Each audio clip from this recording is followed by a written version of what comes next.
Now Veda Ghosha will be recited. Shri Gurubhyo Namaha Hari Om. Om Tachayyoravruneemahe Ghadai Yajnaya Ghadai Yajnapataye Devi Swastirastu Naha Swastirmanushabhyah Urdham Jigatu Bheshajam Shanna Hastadhipade Shanchadashpade Om Shanti Shanti Shanti Harihi Om.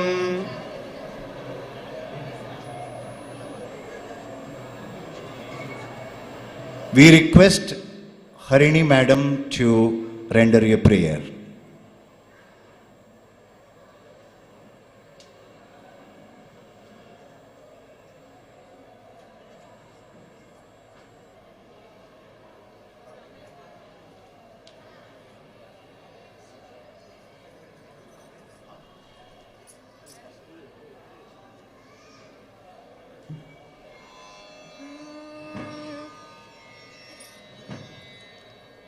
ಸಮುದ್ರವನ ಕಂಡು ಸ್ನಾನವ ಮಾಡಿ ಸಮುದ್ರವನ ಕಂಡು ಸ್ನಾನವ ಮಾಡಿ ಚಂದ್ರಮೌಳೀಶ್ವರನ ಚರಣ ಕೆರಗಿ ಸಮುದ್ರವನ ಕಂಡು ಸ್ನಾನವ ಮಾಡಿ ಚಂದ್ರಮೌಳೀಶ್ವರನ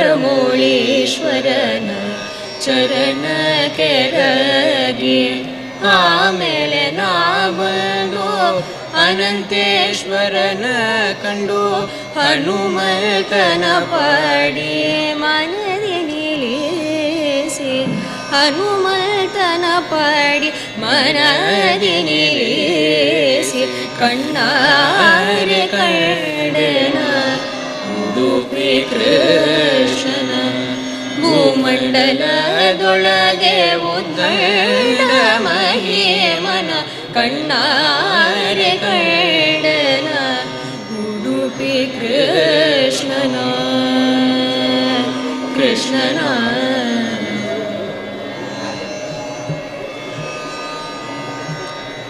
ಸುತ್ತು ನದಿಯ ಕಂಡೆ ಸೂರ್ಯ ಪ್ರಭೆ ಕಂಡೆ ಸುತ್ತು ನದಿಯ ಕಂಡೆ ಸೂರ್ಯ ಪ್ರಭೆ ಕಂಡೆ ಅಲ್ಲಿದ್ದ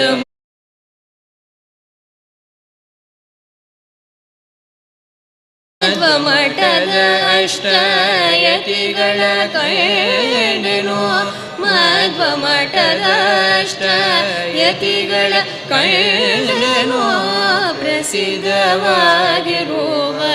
ಉಡುಪಿಯ ಕೃಷ್ಣನ ಪ್ರಸಿದ್ಧವಾಗಿರುವ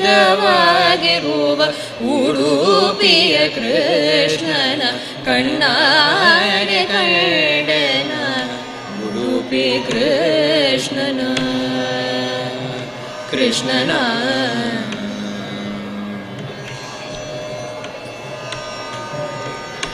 ಉಂಗುರ ಉಡಿಗಾರ ಉಡಿಗಂಟೆನ ಕಂಡೆ ಉಂಗುರ ಉಡಿದಾರ ಉಡಿಗಂಟೆನ ಕಂಡೆ ರಂಗುಮಣಿ ಕದ ನವರತ್ನ ಮಾಲೆ ಕಂಡೆ ಉಂಗುರ ಉಡಿದಾರ ಉಡಿಗಂಟೆನ ಕಂಡೆ ರಂಗುಮಣಿ ಕದ ನವರತ್ನ ಮಾಲೆ ಕಂಡೆ ದಿಮೆ ದಿಮೆ ಕೆಲವು ಕುಣಿವ ಕೃಷ್ಣನ ಕಂಡೆ Krishna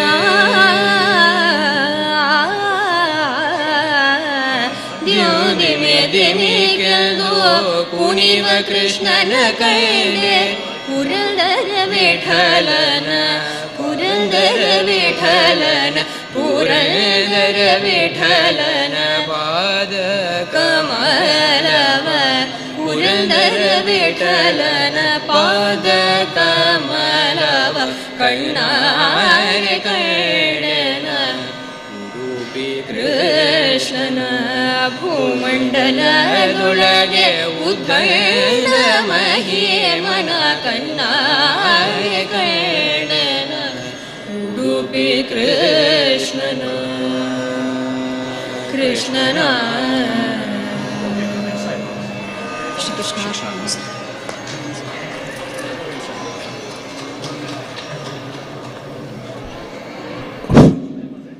By seeking the divine blessings of Param Pujya Swamijis, we request His Holiness with Sastanga Pranams to release the 2 books on the divine Srimad Bhagavad Gita on this auspicious occasion. The first one is the Tamil version being authored by Sri S. Vedottama Rao.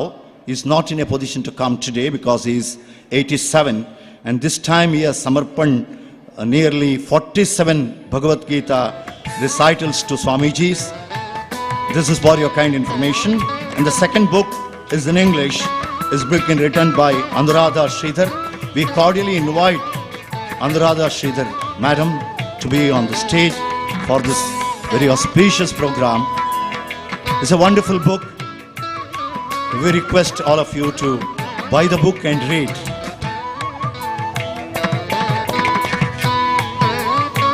Anuradha Sridhar, Madam.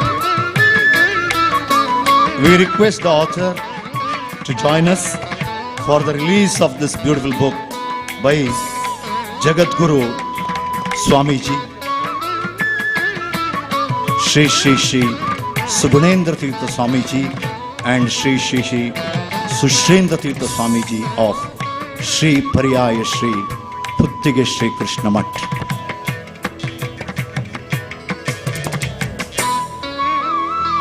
It's a very soul-filling moment today.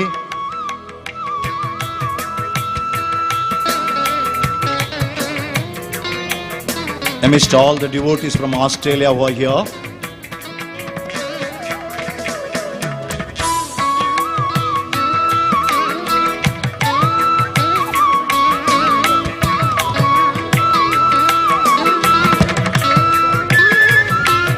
ಸ್ವಾಮೀಜಿಯವರು ನಮಗೆಲ್ಲರಿಗೂ ಕೂಡ ಆಶೀರ್ವಚನ ಮಾಡಬೇಕು ಅಂತ ಅತ್ಯಂತ ಪ್ರೀತಿಪೂರ್ವಕವಾಗಿ ಗೌರವದಿಂದ ಕೇಳಿಕೊಳ್ತೀನಿ.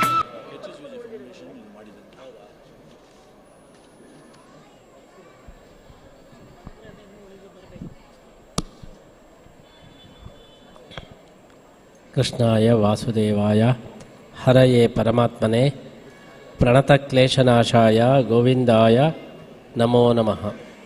ಶ್ರೀ ಗುರುಭ್ಯೋ ನಮಃ.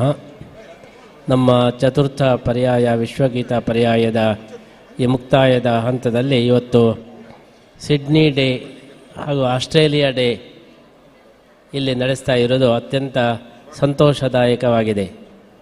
ಆ ಮೂಲಕ ನಮ್ಮ ವಿಶ್ವಗೀತಾ ಪರ್ಯಾಯ ಅದು ಅನ್ವರ್ಥಕವಾಗಿದೆ ಅಂತ ಹೇಳಿ ನಾವು ಭಾವಿಸ್ತಾ ಇದ್ದೇವೆ. ಸಿಡ್ನಿ ಕೃಷ್ಣನಿಗೂ ಉಡುಪಿ ಕೃಷ್ಣನಿಗೂ ಇವತ್ತು ಸಮಾಗಮ ಆಗ್ತಾ ಇದೆ. ಅದರ ಜೊತೆಗೆ ಮೆಲ್ಬೋರ್ನ್ ಕೃಷ್ಣನೂ ಸೇರಿಕೊಂಡಿದ್ದಾನೆ. ಹೀಗೆ ಕೃಷ್ಣತ್ರಯರ ಸಮಾಗಮ ಉಡುಪಿಯ ಈ ಕ್ಷೇತ್ರದಲ್ಲಿ ನಡೀತಾ ಇದೆ. ಈ ಆಸ್ಟ್ರೇಲಿಯಾದಿಂದ ಇವತ್ತು ಅನೇಕ ಭಕ್ತರು ಇಲ್ಲಿಗೆ ಆಗಮಿಸಿದ್ದು ಶ್ರೀಕೃಷ್ಣನ ವಿಶೇಷ ಅನುಗ್ರಹವನ್ನು ಪಡೀತಾ ಇದ್ದಾರೆ. ಆಸ್ಟ್ರೇಲಿಯಾ ಮತ್ತು ಭಾರತ ಅತ್ಯಂತ ಒಂದು ನಿಕಟವಾದಂಥ ಸಂಬಂಧವುಳ್ಳಂಥ 2 ದೇಶಗಳು ಅಥವಾ ಖಂಡಗಳು. ಇತಿಹಾಸವನ್ನು ನೋಡುವಾಗ ಆಸ್ಟ್ರೇಲಿಯಾದ ಭೂಪಟವನ್ನು ನಾವು ನೋಡಿದಾಗ ಅದು ಭಾರತದ ಜೊತೆಗೆ ಇದ್ದದ್ದು ಸ್ಫುಟವಾಗ್ತದೆ. ಆಸ್ಟ್ರೇಲಿಯಾದಲ್ಲಿ ಇರತಕ್ಕಂತಹ ಆಸ್ಟ್ರೇಲಿಯಾದ ಭೂಪಟದಲ್ಲಿ ಇರತಕ್ಕಂತಹ ಎಲ್ಲ ಕರುವುಗಳು ಅದನ್ನು ನಾವು ಹತ್ತಿರಕ್ಕೆ ಭಾರತದ ಹತ್ತಿರಕ್ಕೆ ತಂದರೆ ನಮ್ಮ ಪೂರ್ವ ಭಾರತಕ್ಕೆ ಅದು ಸರಿಯಾಗಿ ಹೊಂದುತ್ತದೆ, ಒಂದಾಗ್ತದೆ. ಹಾಗಾಗಿ ತಜ್ಞರು ಹೇಳ್ತಾರೆ ಆಸ್ಟ್ರೇಲಿಯಾ ದೇಶ ಅದು ಭಾರತದ ಜೊತೆಗೆ ಒಂದಾಗಿತ್ತು. ಯಾವುದೋ ಒಂದು ಕಾಲಘಟ್ಟದಲ್ಲಿ ಅದು ಬೇರೆ ಹೋಗಿರಬಹುದು ಹೊರತು ಅದು ಒಂದೇ ಆದದ್ದು ಅಂತ ಹೇಳಿ ಆ ರೀತಿ ಅಲ್ಲಿಯ ಸಂಸ್ಕೃತಿಯು ಕೂಡ ಭಾರತದ ಸಂಸ್ಕೃತಿಗೆ ಹೋಲುವಂತಹ ಸಂಸ್ಕೃತಿ ಉಳ್ಳದಾಗಿದೆ. ಅಂತಹ 2 ದೇಶಗಳ ಭಕ್ತರು ಇವತ್ತು ಜೊತೆಗೂಡಿ ಇಲ್ಲಿ ಕೃಷ್ಣನ ಸನ್ನಿಧಾನದಲ್ಲಿ ಆಸ್ಟ್ರೇಲಿಯಾ ಡೇ ಅನ್ನು ಆಚರಿಸ್ತಾ ಇರೋದು ಇದು ಬಹಳ ಸಂತೋಷದಾಯಕ. ಈ ಸಂದರ್ಭದಲ್ಲಿ 2 ಪುಸ್ತಕಗಳು, ಒಂದು ತಮಿಳಿನಲ್ಲಿ ಮತ್ತೊಂದು ಆಂಗ್ಲ ಭಾಷೆಯಲ್ಲಿ ಪ್ರಕಟಗೊಂಡಿದೆ. ಮಕ್ಕಳಿಗೆ ಅನುಕೂಲವಾಗತಕ್ಕಂತಹ ಭಗವದ್ಗೀತೆಯ ಬಗ್ಗೆ ನಮ್ಮ ಅನುರಾಧ ಶ್ರೀಧರವರು ಬರೆದಿದ್ದಾರೆ. ಇಂತಹ ಒಂದು ಪುಸ್ತಕದ ಪ್ರಕಟಣೆಯ ಮುಖಾಂತರ ಈ ಒಂದು ಆಸ್ಟ್ರೇಲಿಯಾ ಡೇ ಇದು ಅತ್ಯಂತ ರಚನಾತ್ಮಕವಾದಂತಹ ಕಾರ್ಯಕ್ಕೆ ನಾಂದಿಯಾಗಿದೆ ಅಂತ ಹೇಳಿ ನಾವು ಭಾವಿಸ್ತಾ ಎರಡೂ ಪುಸ್ತಕಗಳನ್ನು ನೀವು ತಗೊಂಡು ಅದರ ಉಪಯೋಗವನ್ನು ನೀವೆಲ್ಲರೂ ಕೂಡ ಪಡೆಯಬೇಕು. ಆಸ್ಟ್ರೇಲಿಯಾ ಡೇ ಇದು ಅತ್ಯಂತ ಯಶಸ್ವಿಯಾಗಿ ಉಳಿದ ದೇಶಗಳ ಭಕ್ತರು ಕೂಡ ಇಲ್ಲಿ ಬಂದು ಅವರವರ ಡೇಯನ್ನು ಆಚರಿಸುವ ಹಾಗೆ ಪ್ರೇರಣೆಯನ್ನು ನೀಡಲಿ ಅಂತ ಹೇಳಿ ಹಾರೈಸ್ತಾ ಎಲ್ಲ ಆಸ್ಟ್ರೇಲಿಯಾದ ಭಕ್ತರಿಗೂ ಕೂಡ ಶುಭವನ್ನು ನಾವು ಕೋರ್ತಾ ಇದ್ದೇವೆ. ತಮಿಳಿನಲ್ಲಿ ವೇದೋತ್ತಮ ಎಂಬವರು ಈ ಒಂದು ಗ್ರಂಥವನ್ನು ಭಗವದ್ಗೀತೆಯ ಬಗ್ಗೆ ರಚನೆ ಮಾಡಿದ್ದಾರೆ. ಈ ಒಂದು ಗೀತೆಯ ಈ ಎರಡೂ ಪುಸ್ತಕಗಳನ್ನು ನೀವು ತಗೊಂಡು ನಮ್ಮ ವಿಶ್ವಗೀತಾ ಪರ್ಯಾಯದ ಕೊಡುಗೆಯಾಗಿ ಇದರ ಒಂದು ಲಾಭವನ್ನು ನೀವೆಲ್ಲರೂ ಕೂಡ ಪಡೆಯಬೇಕು ಅಂತೇಳಿ ಹೇಳ್ತಾ ಮತ್ತೊಮ್ಮೆ ಆಸ್ಟ್ರೇಲಿಯಾದ ಎಲ್ಲ ಭಕ್ತರಿಗೂ ಕೂಡ ಶುಭವನ್ನು ಕೋರುತ್ತಾ ಇದ್ದೇವೆ.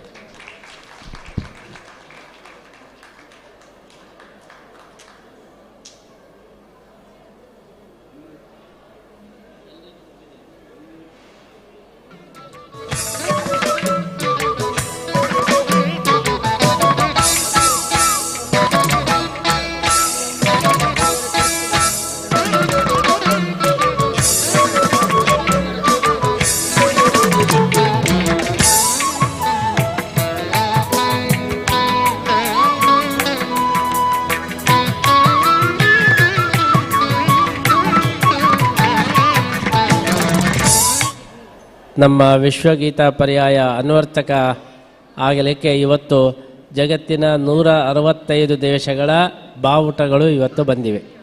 ಅದರ ಒಂದು ಅರ್ಪಣೆ ಆಗ್ತಾ ಇದೆ. ನಮ್ಮ ರಾಘವೇಂದ್ರ ಅವರು ಬಹಳ ಒಂದು ಅಪೂರ್ವವಾದಂಥ ಸಾಧನೆಯನ್ನು ಮಾಡಿದ್ದಾರೆ. ಅಧಿಕೃತವಾಗಿ 165 ದೇಶಗಳ ಈ ಒಂದು ಫ್ಲ್ಯಾಗನ್ನು ಪಡೆದು ಇವತ್ತು ಕೃಷ್ಣನ ಸನ್ನಿಧಾನದಲ್ಲಿ ಅರ್ಪಣೆ ಮಾಡ್ತಾ ಇದ್ದಾರೆ.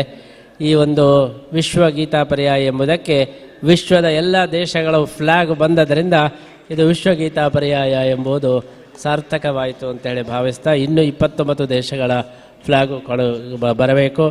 ಆ ಮೂಲಕ ವಿಶ್ವ ಒಂದು ಸಂಘಟನೆಯ ಒಂದು ಸಂಕೇತವಾಗಿ ಈ ಎಲ್ಲ ಬಾವುಟಗಳ ಧ್ವಜಗಳ ಒಂದು ಸಮಾವೇಶ ಆಗಲಿ, ಆ ಒಂದು ದೊಡ್ಡ ಸಾಧನೆ ಅವರ ಮುಖಾಂತರ ಆಗಲಿ ಅಂತೇಳಿ ಹಾರೈಸ್ತಾ ರಾಘವೇಂದ್ರ ಅವರನ್ನು ಅಭಿನಂದಿಸ್ತಾ ಇದೆ.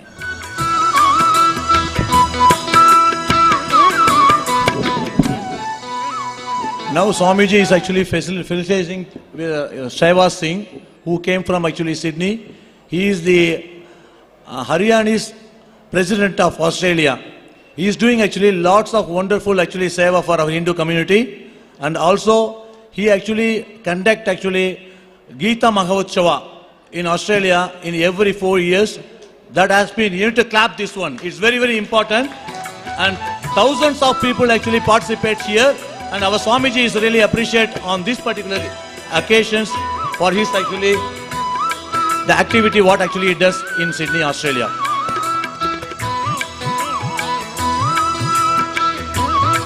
And also our SVKVS devotee Navneet Singh, he is also actually doing a lot of services actually in Sydney for Hindu community. I would like to Swamiji to facilitate right now. So, Navneet Reddy. Thank you, Navneet Reddy, for your presence for this particular day. Thank you very much.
Ladies and gentlemen,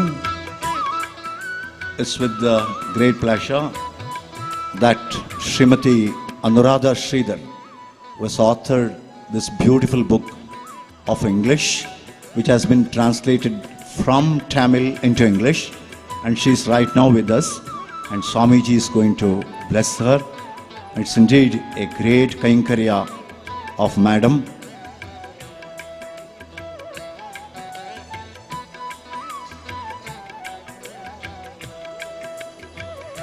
Anuradha Sridhar Madam.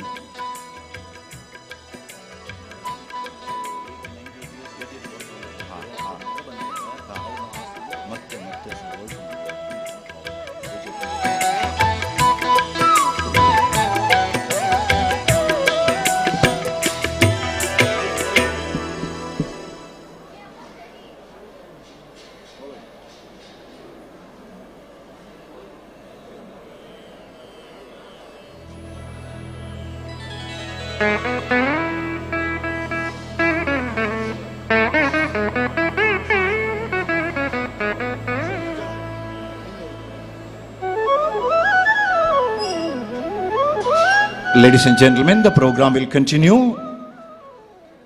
Now I cordially invite Sarvashri Jagan Mohan Sir. He is working for the prestigious DXE United States based organization. Sri Jagan Mohan Ji is the esteemed coordinator of the Sydney, Australia based Sri Puthige Srimat, that is Sri Venkata Krishna Vrindavan at Sydney.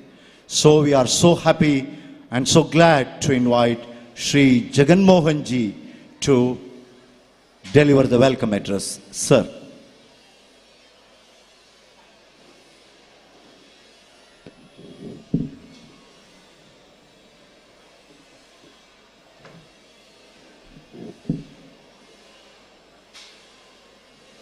Namaskar to all.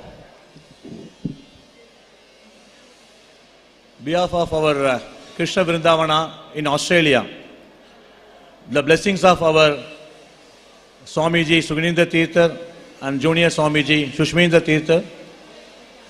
Today actually we are conducting this wonderful event in Udupi, Krishna Matha Rajanga Hall. I would like to thank all the people who are here, behalf of our Australia team, and exclusively the guests who came all along the way from Sydney, our Sheva Singh Ji.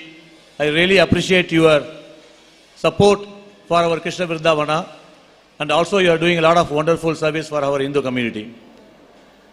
And all the people who sits here, so we need to communicate some information to all. Swamiji actually came to Australia 2012, and he established Krishna Vrindavana in Melbourne first on 2013. And we started actually with a small, place, and then actually it grown up, and Swamiji actually, purchased actually the church. Just imagine actually most of the temple destroyed in the country. However, the Swamiji actually went to Western country, and actually he bought the church and converted into Sri Udupi Krishna temple. You need to clap this, please.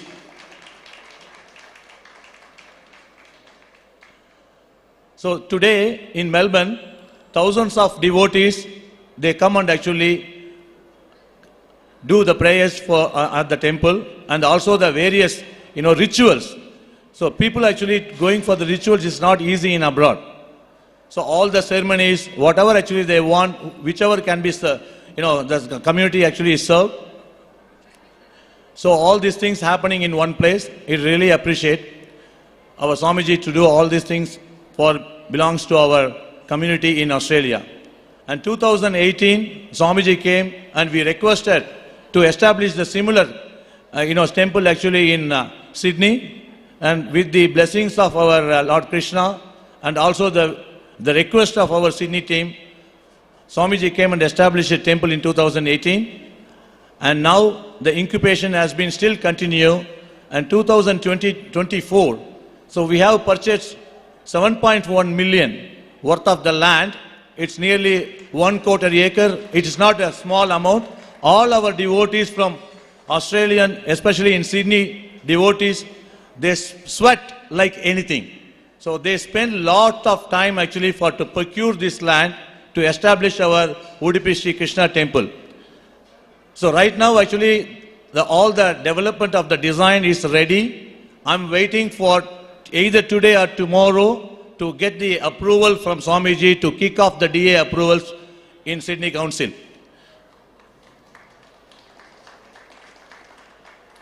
We would like to also communicate in 2028, as per our Swamiji's wish, this temple is going to be the South Pacific biggest Krishna temple.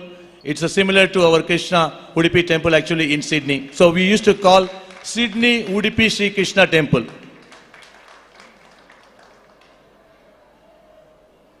And today, our Swamiji's Sanchara is going to end actually, the Paryaya is going to end actually on 2026 January.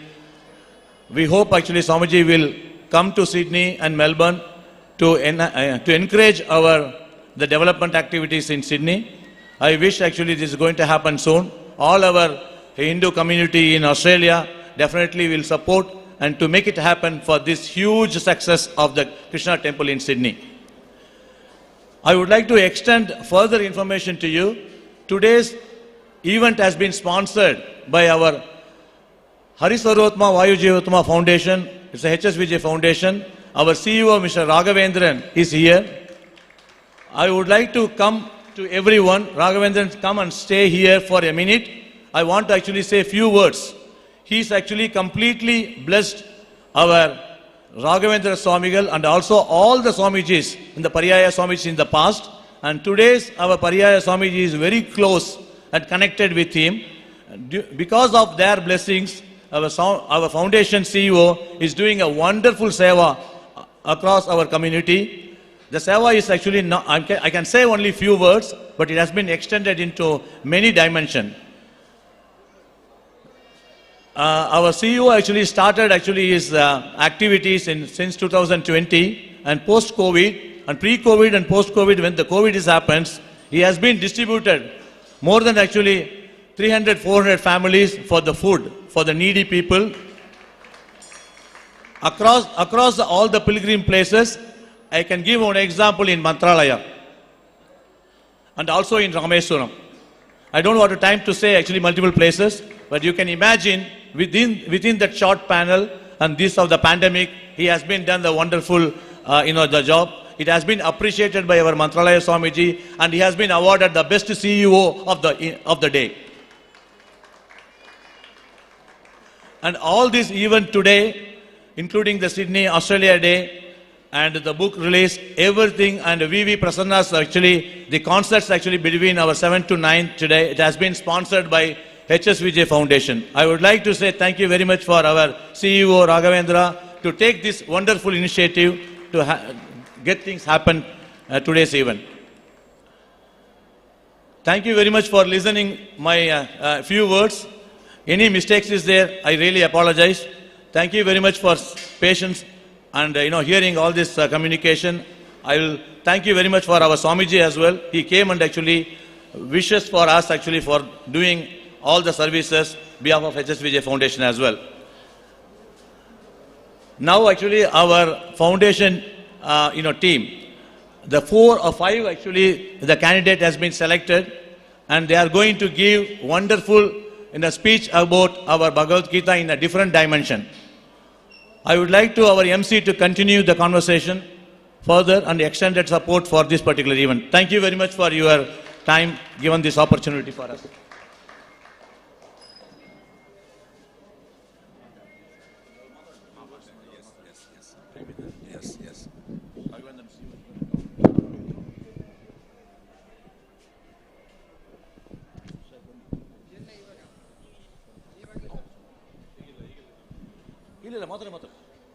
I would like to say few words.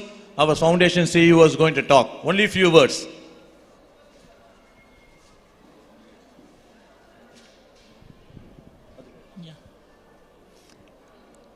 Krishnaya Vasudevaya Hare Paramatmane Pranatakleshanashaya Govindaya Namo Namaha Harisarvottama Vayujeevottama. I would like to express my sincere thanks to Pujya Swamiji of Paryaya, Sri Puthige Matha. And I would like to convey my hearty thanks to everyone who has gathered here based upon our request and gracing this occasion. And on behalf of HSVJ Foundation, we would like to invite you all personally and gracing this occasion. And we are also looking forward for your continued support and good wishes for our continued extension initiatives. Thank you very much. I will get back to you again.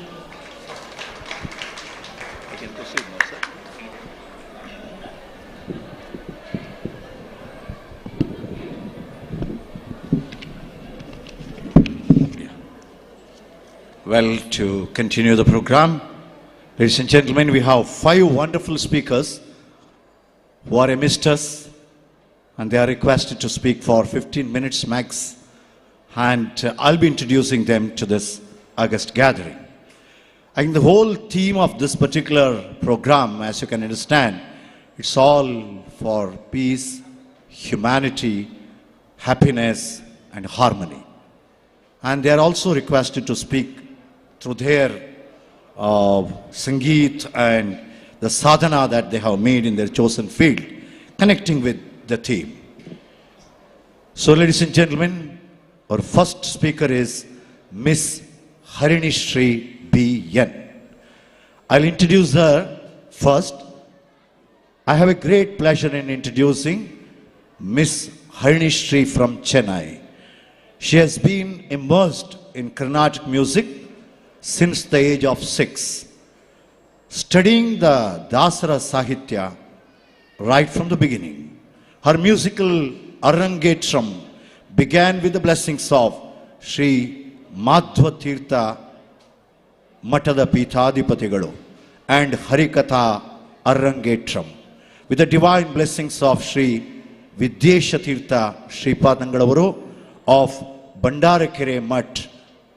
She is the recipient of the prestigious Haridasa Pratibhakaraya Award from the Dasaravani, Karnataka, in association with TTG, recognizing her contributions to Haridasa Sahitya. She performed her music amidst various pontiffs. Recently, Madam has been bestowed with Ankita Sri Veerarama Vittala Award by Sri Vidyasagara Madhava Tirtha Sripadangalavaru for her Dasa Sahitya compositions and extraordinary contributions in the field. Madam, we are so pleased to invite you onto this Rajangana, which is very much with the divinity because it's very adjacent to Shri Krishna Mukhya Prana Sannidhi, and we would like to listen to you for about 15 minutes. Krishnaya Vasudevaya Hare Paramatmane Pranatakleshanashaya Govindaya Namo Namaha Shri Gurubhyo Namaha Paramagurubhyo Namaha Srimad Ananda Tirtha Padacharya Gurubhyo Namo Namaha. In this age of remarkable advancement, where everything is available in this world within a tap of a minute, we still find it difficult living life peacefully with harmony and happiness. Yet paradoxically, human beings have never been so much restless, anxious, burdened or depressed. Despite all these progress, we still find it so difficult living life. Our Shastra differentiates or segregates the type of difficulties faced by human beings into 3 major categories. One is Adi Bhautika, Adi Deivika and Adhyatmika. Adi Bhautika difficulties. These are the difficulties or these are the hurt which is caused by people who are surrounding us. Some people fear in life not just because they are weak, but they fear because they are surrounded by negative people. Moving on to Adi Deivika. These are all the difficulties or these are all the harm which is caused by natural calamities. For example, we had COVID-19. And then moving on to Adhyatmika. Adhyatmika is a kind of difficulties which is caused within the human mind. you cannot do it, this is not possible. There would be always a voice which is running inside us, right? Always a voice which tells some sort of negative thoughts, which gives you like you cannot do it, you are not capable of doing it. So all these voices or all these inner sufferings, comparison, having any sort of insecurities. So these are all the difficulties which are segregated under Adhyatmika. So to avoid all these difficulties, where everything is becoming so restless, everything is becoming so anxious for people, what is the way to come out of it? How can we avoid all these things? Filled with all these sorrows, it feels more like a warrior standing in the middle of the battlefield without knowing what to do next, right? Ladies and gentlemen, I'm coming close to the point. When we think of Srimad Bhagavad Gita, what immediate imagery would come into our mind? Anyone from the audience, please, let it make more interactive. What immediate imagery would come into our mind, flash into our mind when we think of Srimad Bhagavad Gita? Anyone, please? Karma Yoga, okay. Another picturization, that's a great answer, Karma Yoga. Another picturization which would come into our mind. Okay. Parthasarathi, great. Yes.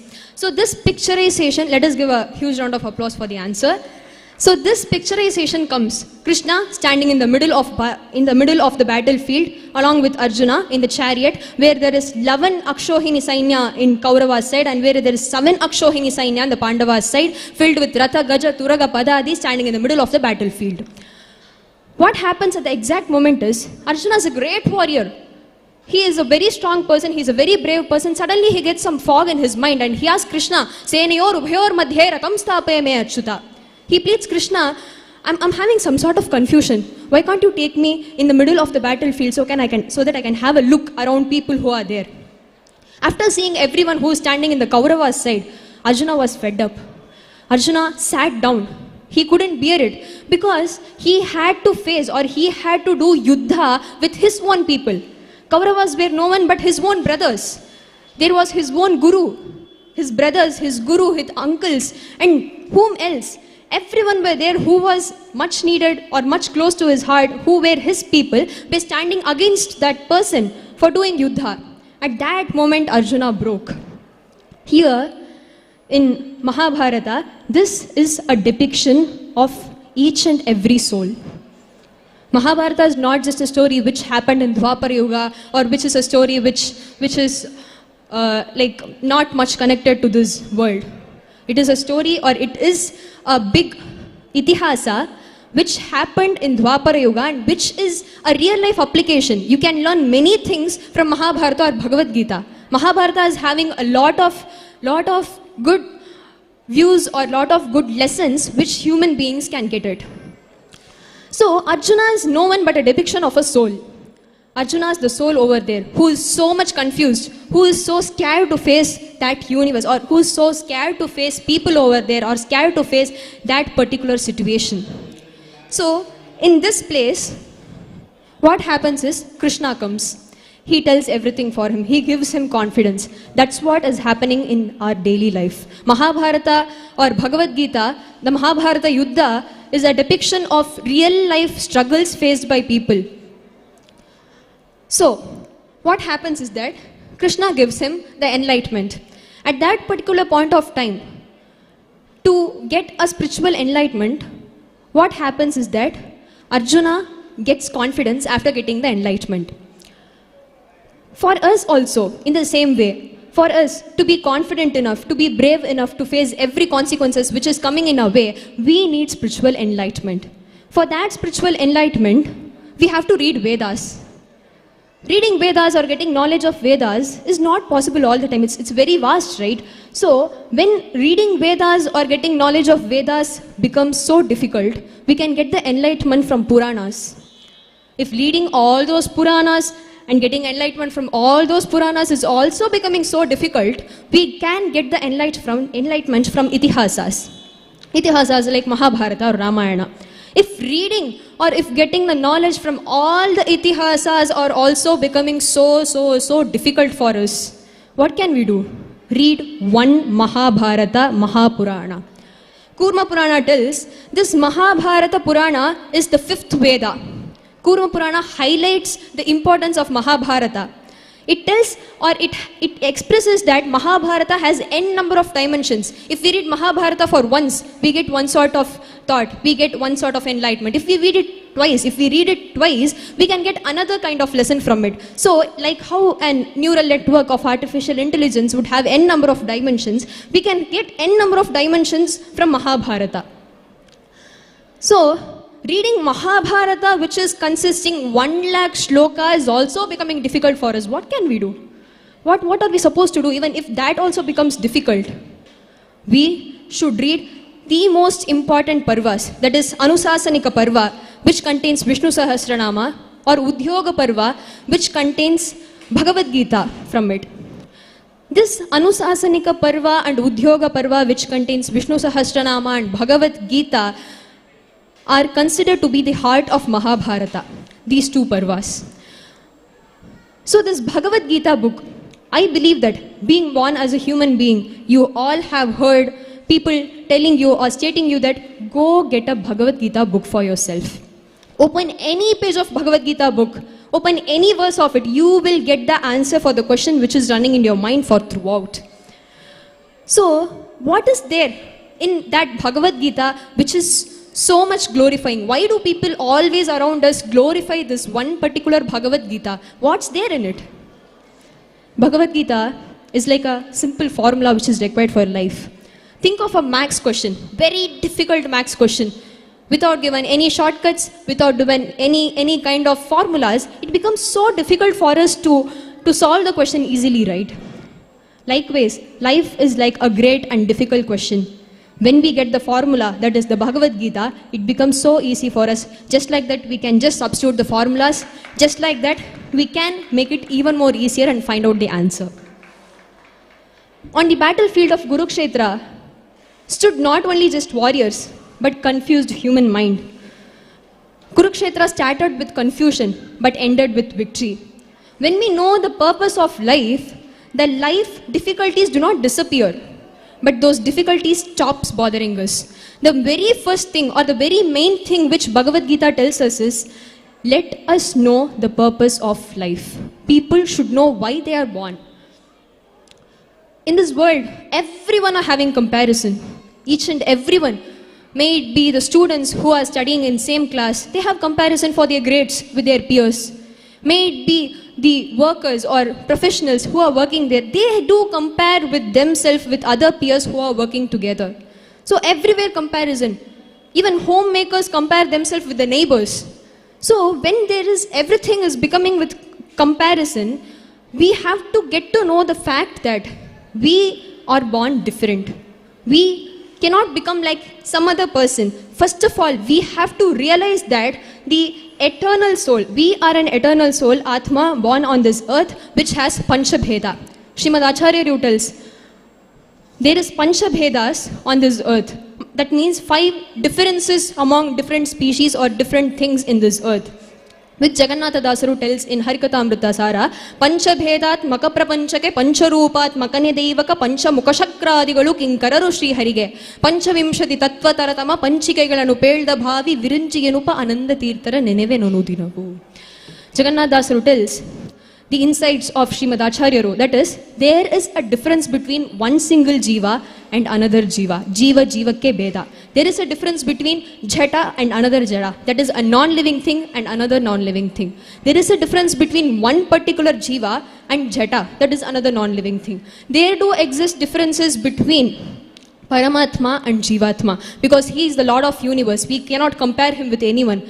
There is difference between Paramatma and a Jata Vastu, that is a non-living thing, and the God himself. So when this world, materialistic world, is filled with this much of differences among different things, we are just one single Atma which is born onto this earth. Being born as an Atma, what is our ultimate success? What is our ultimate goal in life? To attain moksha, to do moksha sadhana, to do karma which is meant for us, to do dharma and do samarpana of that dharma to the God himself. We all are born with destined duties. God has given duty for each and every one of us who are born onto this earth. Nothing in the creation of God would become meaningless, or nothing in the creation of God would become purpose without any purpose. Everything has a purpose, everything has a meaning. First of all, we have to analyze for what we are born. If we think that everyone around me are extremely talented, why not I? I'm not talented, I'm not skilled. If we think like that, it does not mean that we are really not talented. It actually means that we have not found what God has given to us. To find that, what we have to do is, Krishna tells in Bhagavad Gita, Shreyan swadharmo vigunaha paradharmat swanushtithat. After finding out for what you are born, after finding out the purpose for which you are born, what you have to do is do the purpose. God has given purpose for each and everyone, right? In that case, what we have to do is do that purpose, swadharma. Swadharma means the purpose which has been given to us. It is better to do our own swadharma differently or imperfectly than doing any other person's dharma, than copying any other person's dharma perfectly. It's better to be imperfect. So, after doing the swadharma, in the process of doing the swadharma, okay, we have found that for this purpose I am born onto this earth. We are doing the dharma. What next? What should we do next? There would be lot of struggles, or there would be lot of pain in the process.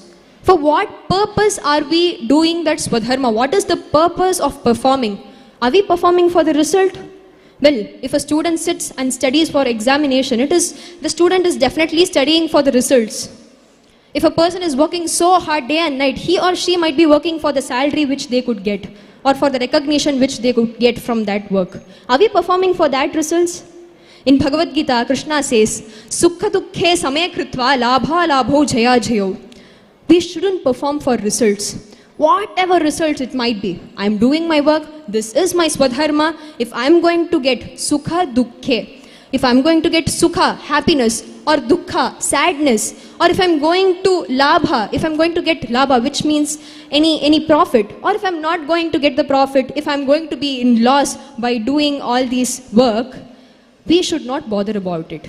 Karmanyevadikaraste ma phaleshu kadachana. We should not bother about what is going to be the result, because psychologically, the many psychologists have proven scientifically that bothering or thinking about the result constantly or continuously may affect the process of working hard. Think of a student which is working so hard day and night just for the marks. Would that student be concentrating in the studies? No, right? The mind would be so much flickering. The mind cannot be studied. So, we should not concentrate on the results or the rewards which we get. It causes more stress, hardships, problems, and it would lead us to depression. Then what are we going to get by doing the karma? What would be the happiness, or what would be the result for the karma? What should we see, or what should we perceive while doing the karma? We should perceive the perfection.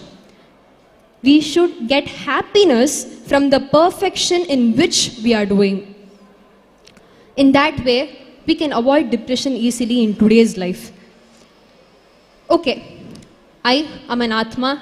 I came to know this is my purpose. I am doing my duties without thinking about the reward. As Krishna said, Karmanyevadikaraste ma phaleshu kadachana. I am doing my duties without thinking the reward. What next? What should be done? How should I perform the duty? How? Matra sparshastu kaunteya sudhoshna sukha dukkhadaha. Krishna tells Arjuna, hey Arjuna, while in the process of hard work, you would get lot of pain. Pain is inevitable in the process of working hard. While getting all those pain, what are you supposed to do? Should you react for it? Or should you just leave the work away because this work is causing me so pain? A mother who is giving birth to a baby, she has to face a lot of pain physically and mentally, right? So, is she supposed to give up? Okay, this is causing me a lot of pain, let me give up and let me run away. Is that possible? Krishna tells, pain is inevitable in the process of working hard and succeeding in life. The one and only thing which you can do is just squeeze yourself in the pain. Just squeeze yourself in the pain and consider the pain as the pleasure. If you consider the pain as the pleasure, you wouldn't feel it so hard to carry. So, considering, okay, I am an Atma, born onto this earth, I have known for what I'm born, I'm doing my duties, I'm considering all my pain as pressure, what else to be done while performing duties? Sacrifices. Life is incomplete without sacrifices. Krishna tells the most and most important thing which should be sacrificed at the initial stage of working hard is Mai sarvani karmani sanyasat yatma chetasa. He tells we have to sacrifice three main important things. Mai sarvani karmani, thinking that I am doing the work. The ego or the ahankara of thinking it's me who's doing the work. The second sacrifice should be the attachment, thinking that this is my work, this is mine, I am doing the work, the ego and the attachment to the work. That's why Purandaradasa tells, Nanu nalladu yoba narakadolage bidu. He tells Nanu. Nanu means the ego of thinking that I am doing the work. Nanu nalladu yoba. Nannadu means this is my work, which has to be done by me. That ego or the attachment which we have on that particular thing. Nanu nalladu yoba narakadolage bidu. Neene gatiyaldu, neene gatiyaldu. Nambida dasana mele. Thinking that it's my work and having the attachment is considered as naraka. And then the third most important thing which we have to sacrifice is the result. We should not expect the result, as we said earlier. If we are, okay, I'm doing a work, I'm getting good results for it, what am I supposed to do with the result? Krishna told in Bhagavad Gita that Ma phaleshu kadachana, I'm not going to expect the results. So, am I supposed to leave the results? Am I supposed to leave it just like that? What am I supposed to do with the results? We should do arpana of those results to God. By doing arpana of those results to God, what we get it? We do arpana of laukika results to God, and we get back satvika, or we get back devata anugraha from it. So, in this way, we can get spiritual benefit from God. By doing all these things, how are we supposed to work with that own karma, or how are we supposed to work with... Okay. So, one important thing is, we have to consider the work as worship. Brahmarpanam brahmahavihi brahmagno brahmanahutam brahmaiva tena gamtavyam brahma karma samadhinat. Whatever work we do, worship the work, think it as God, where God is everywhere. Think that particular thing as God and do it with devotion. When we talk about devotion, there is a misconception in today's world that devotion, or when we talk about Sanatana Dharma, it is bound to a particular community, or it is bound to a particular caste or particular social group. But actually, Sanatana Dharma is not bound to a particular community or a particular social group. It is an open source. Sanatana Dharma is a way of living. It is an open source which everyone can access. God tells, Tam yatha upasate tatheva bhavati. In which way you do upasana for me, I would give back that way, I would give back you in that way. While doing all those karma, we face so much difficulties. In today's world, we come across different kinds of news that many people, many NEET aspirants or JEE aspirants have committed suicide.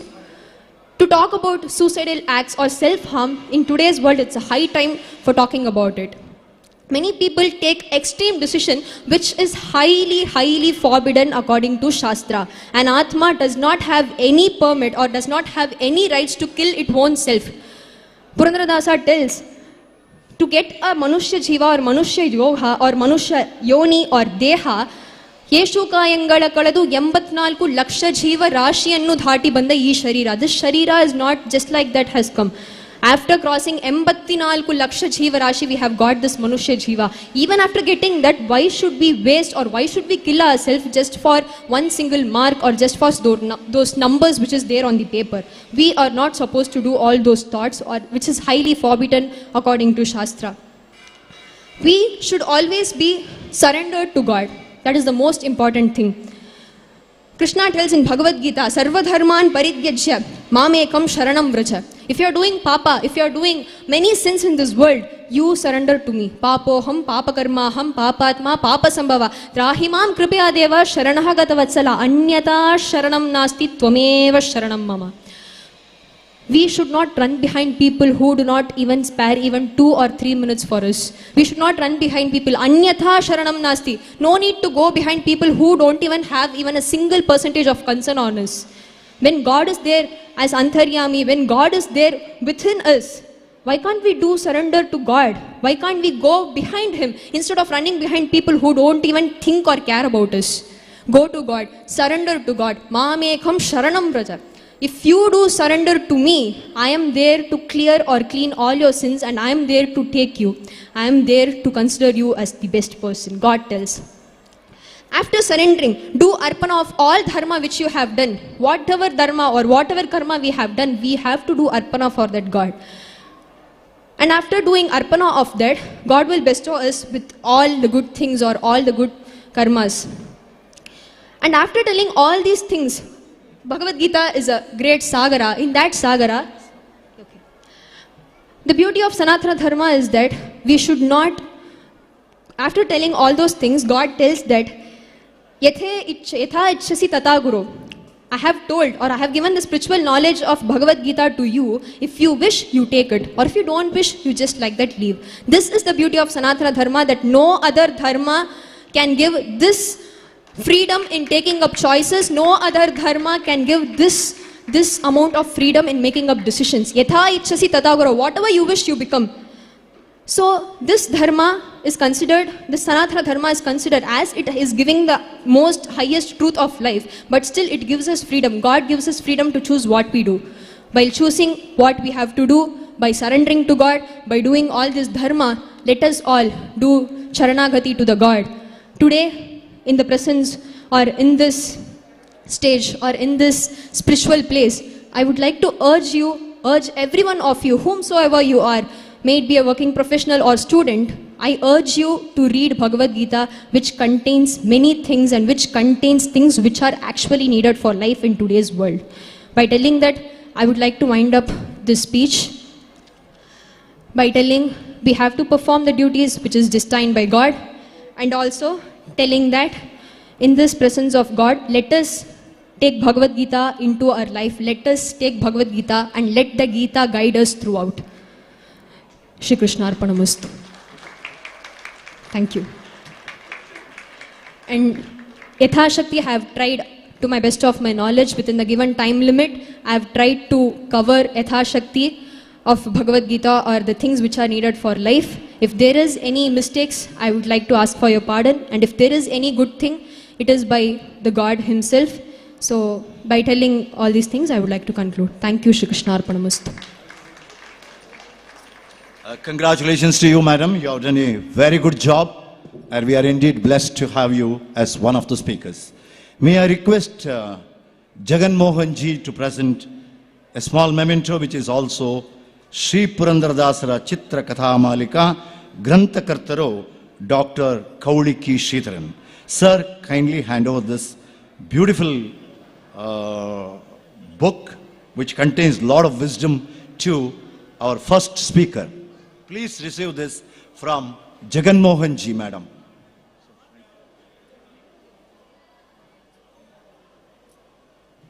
The author is here, alva? We invite the author also to be here. So, Sridharan sir is with us. That's a great moment for all of us to rejoice. So that will be handed over to Harini Shrebian, the first speaker. Thank you so much and very kind of you. I request all the speakers will be coming here. 4 more speakers, they'll be coming here. Kindly take 15 minutes maximum, because we have Australian devotees who are here and they're going to have a stage show after your speeches. So next is, ladies and gentlemen, I'm pleased to introduce our next speaker, Harini Raghavendran, to this August gathering. Well, Harini Raghavendran was born and brought up in Tiruvallur near Chennai. I am proud to say that she was a state rank holder in class 12 in 2020. She accomplished her professional degree in cost and management accountancy and is currently working with the MNC as a finance specialist. She has a deep interest in understanding Madhva Siddhanta and Dasa Sahitya and remains firmly rooted in the Sanatana Dharma, striving to integrate corporate life with ancient spiritual values. Now we cordially invite Miss Harini Raghavendran to proceed with her speech. Madam, you are invited and take a maximum of 15 minutes. Thank you. Over to Madam.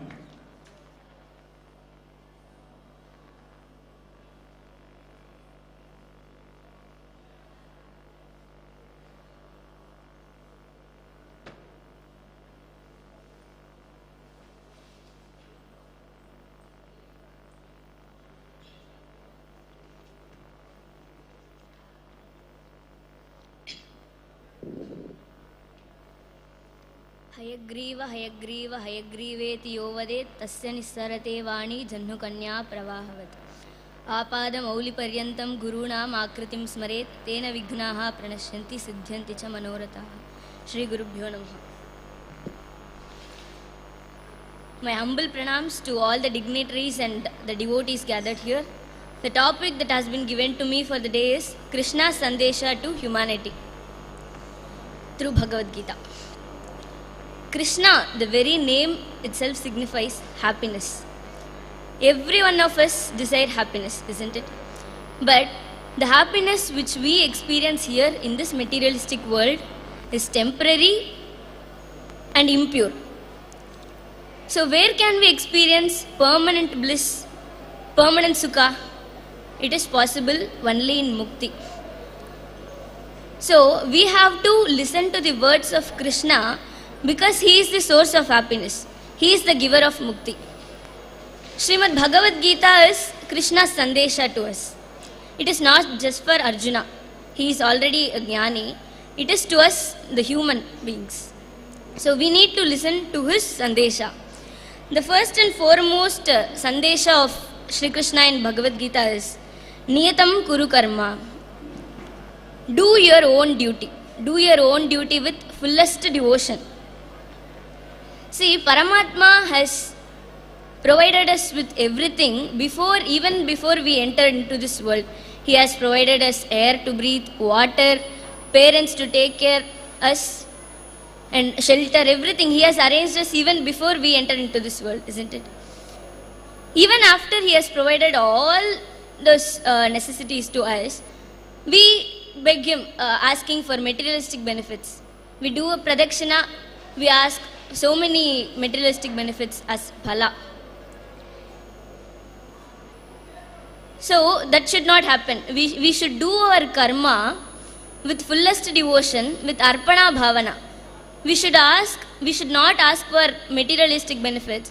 Instead, we should ask only for jnana bhakti vairagya, which is the sadhana for moksha. That only gives us permanent happiness. So what happens if I don't do my duty? Krishna says, doing our duty with Bhagavad Prityartha Bhava, ignoring materialistic benefits is called yajna. So we have to do our karma with this manobhava and contribute to the yajna. Only then it will rain. Annat bhavanti bhutani parjanyad annasambhavaha yajnat bhavati parjanyaha yajna karma samudbhavam. Only if we do our karma with this yajna manobhava, it will rain and this Jagat Chakra will continue. So if we don't do this with this manobhava, we are not contributing to the Jagat Chakra. This is the Karma Siddhanta which Krishna tells in Bhagavad Gita. This Karma Siddhanta is the most secret one, the royal secret. In an organization, everybody will have access to the general or proprietary information. But not everyone has access to the secret information, isn't it? Only those who are capable to maintain secrecy, or only who ticks all those check marks will be given access to the secret information.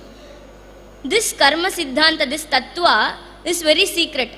Krishna himself says, hey Arjuna, you being my friend and bhakta, I am telling you this secret. This is Raja Guhya. This is Raja Vidya, Raja Guhya. You being my friend and bhakta, I am telling you this secret. So what we need to understand, today we all have got access to this tattva, right? We are listening it. So what we need to understand, for some purva karma or some punya, we have got access to this. So we need to do more bhakti and preeti and friendship with Krishna.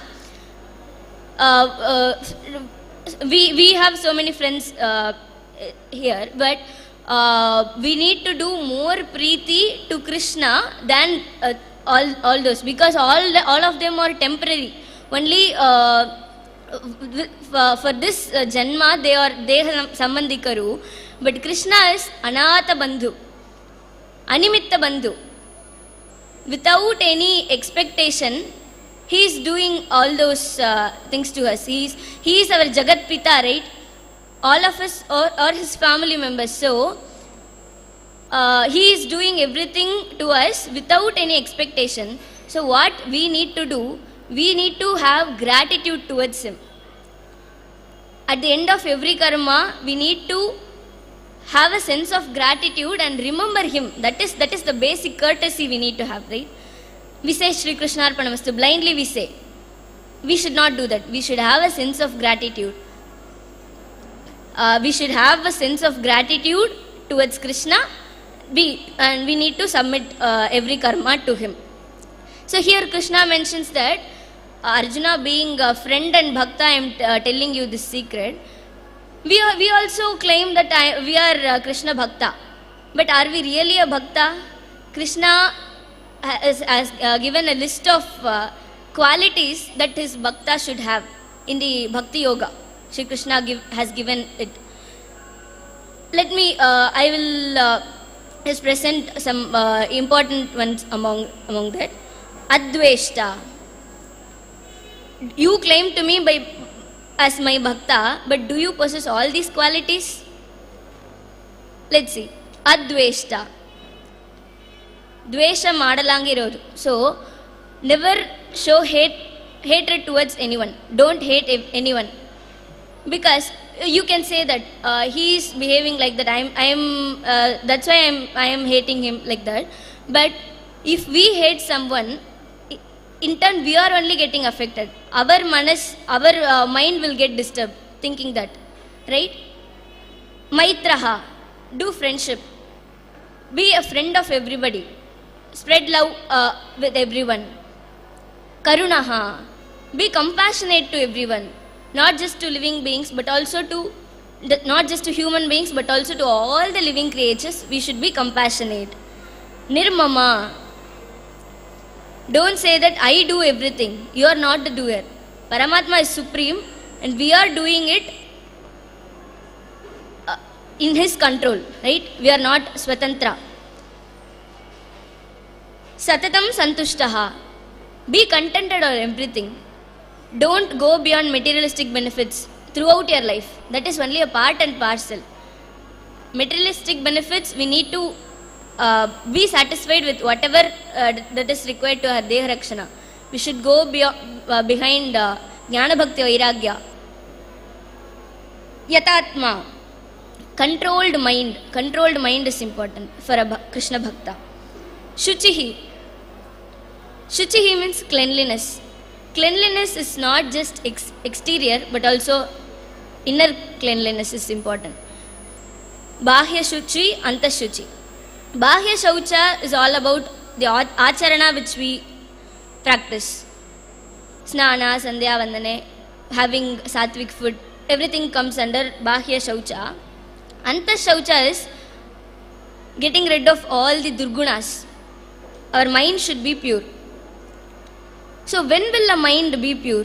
only when we consume sattvic food, our mind will be pure. Because the food what we intake transforms into our thoughts. Krishna has given a detailed sandesha on ahara niyama. What is a sattvic food?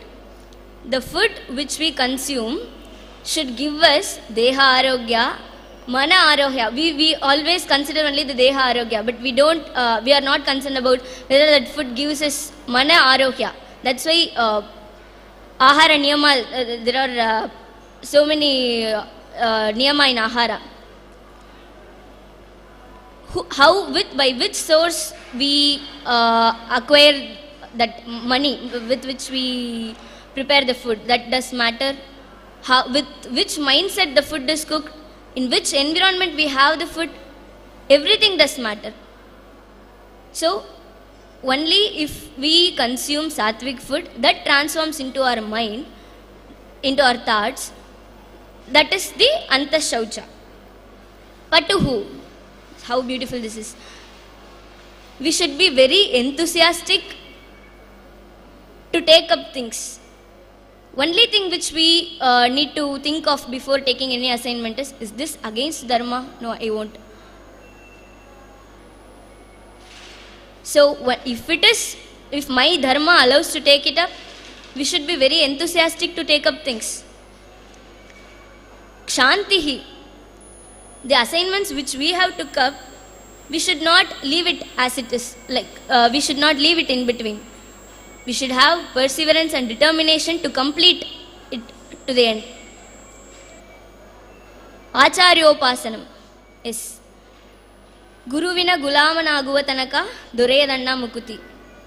Our Sanatana Dharma gives so much of importance to Guru Bhakti. We should do Guru Seva and acquire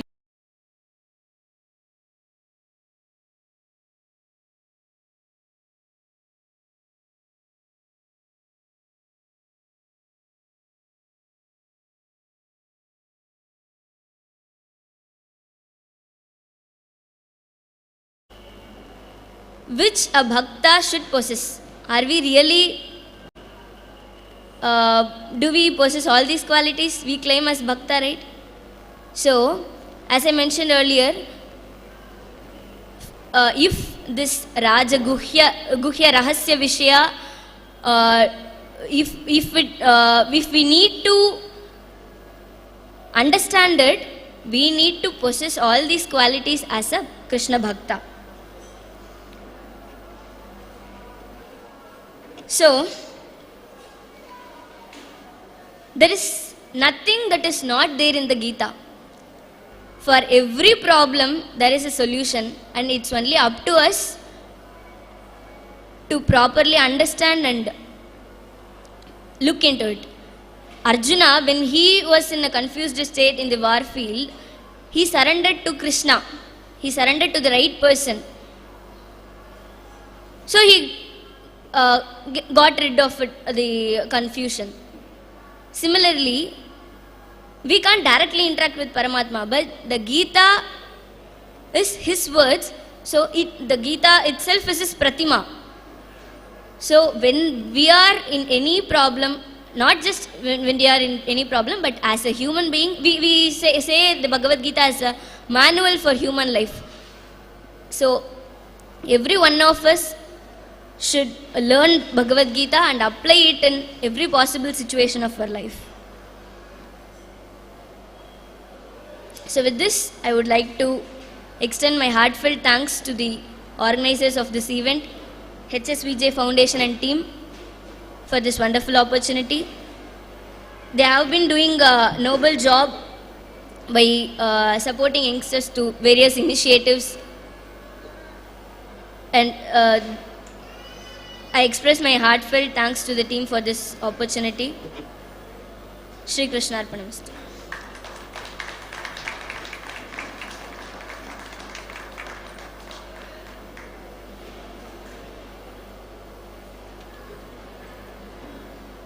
Thank you so much, Harini Raghavendran Madam. We would like to present to you the mementos. I invite Sri Jaganji to present a memento to our second wonderful speaker, Harini Raghavendran. Thank you, ma'am. All the best to you. Ladies and gentlemen, I have a great pleasure in introducing our another esteemed speaker, Dr. Sudarshan Hebbani, to you all. Dr. Sudarshan ji hails from Bengaluru and is a RCI recognized rehab psychologist practicing since 2011. He has worked for more than 10,000 hours with clients. He is a recognized resource person at Fiscal Policy Institute and in the various departments of the government of Karnataka. He is the most accomplished trainer. His thrust areas has been rehabilitation psychology, Indian knowledge system, etc. We are delighted to invite Dr. Sudarshan ji onto the stage and you are requested to proceed with your speech. Sir, please.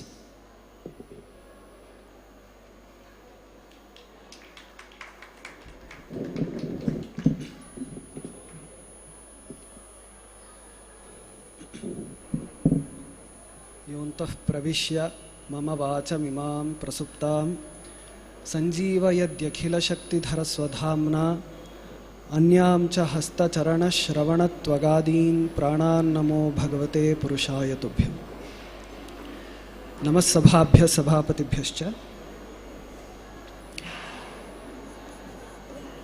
I consider this as an opportunity for me to do my very little seva for the second time in this August gathering, especially on the topic of Bhagavad Gita, because this is a concept that is very close to my heart as well as my profession.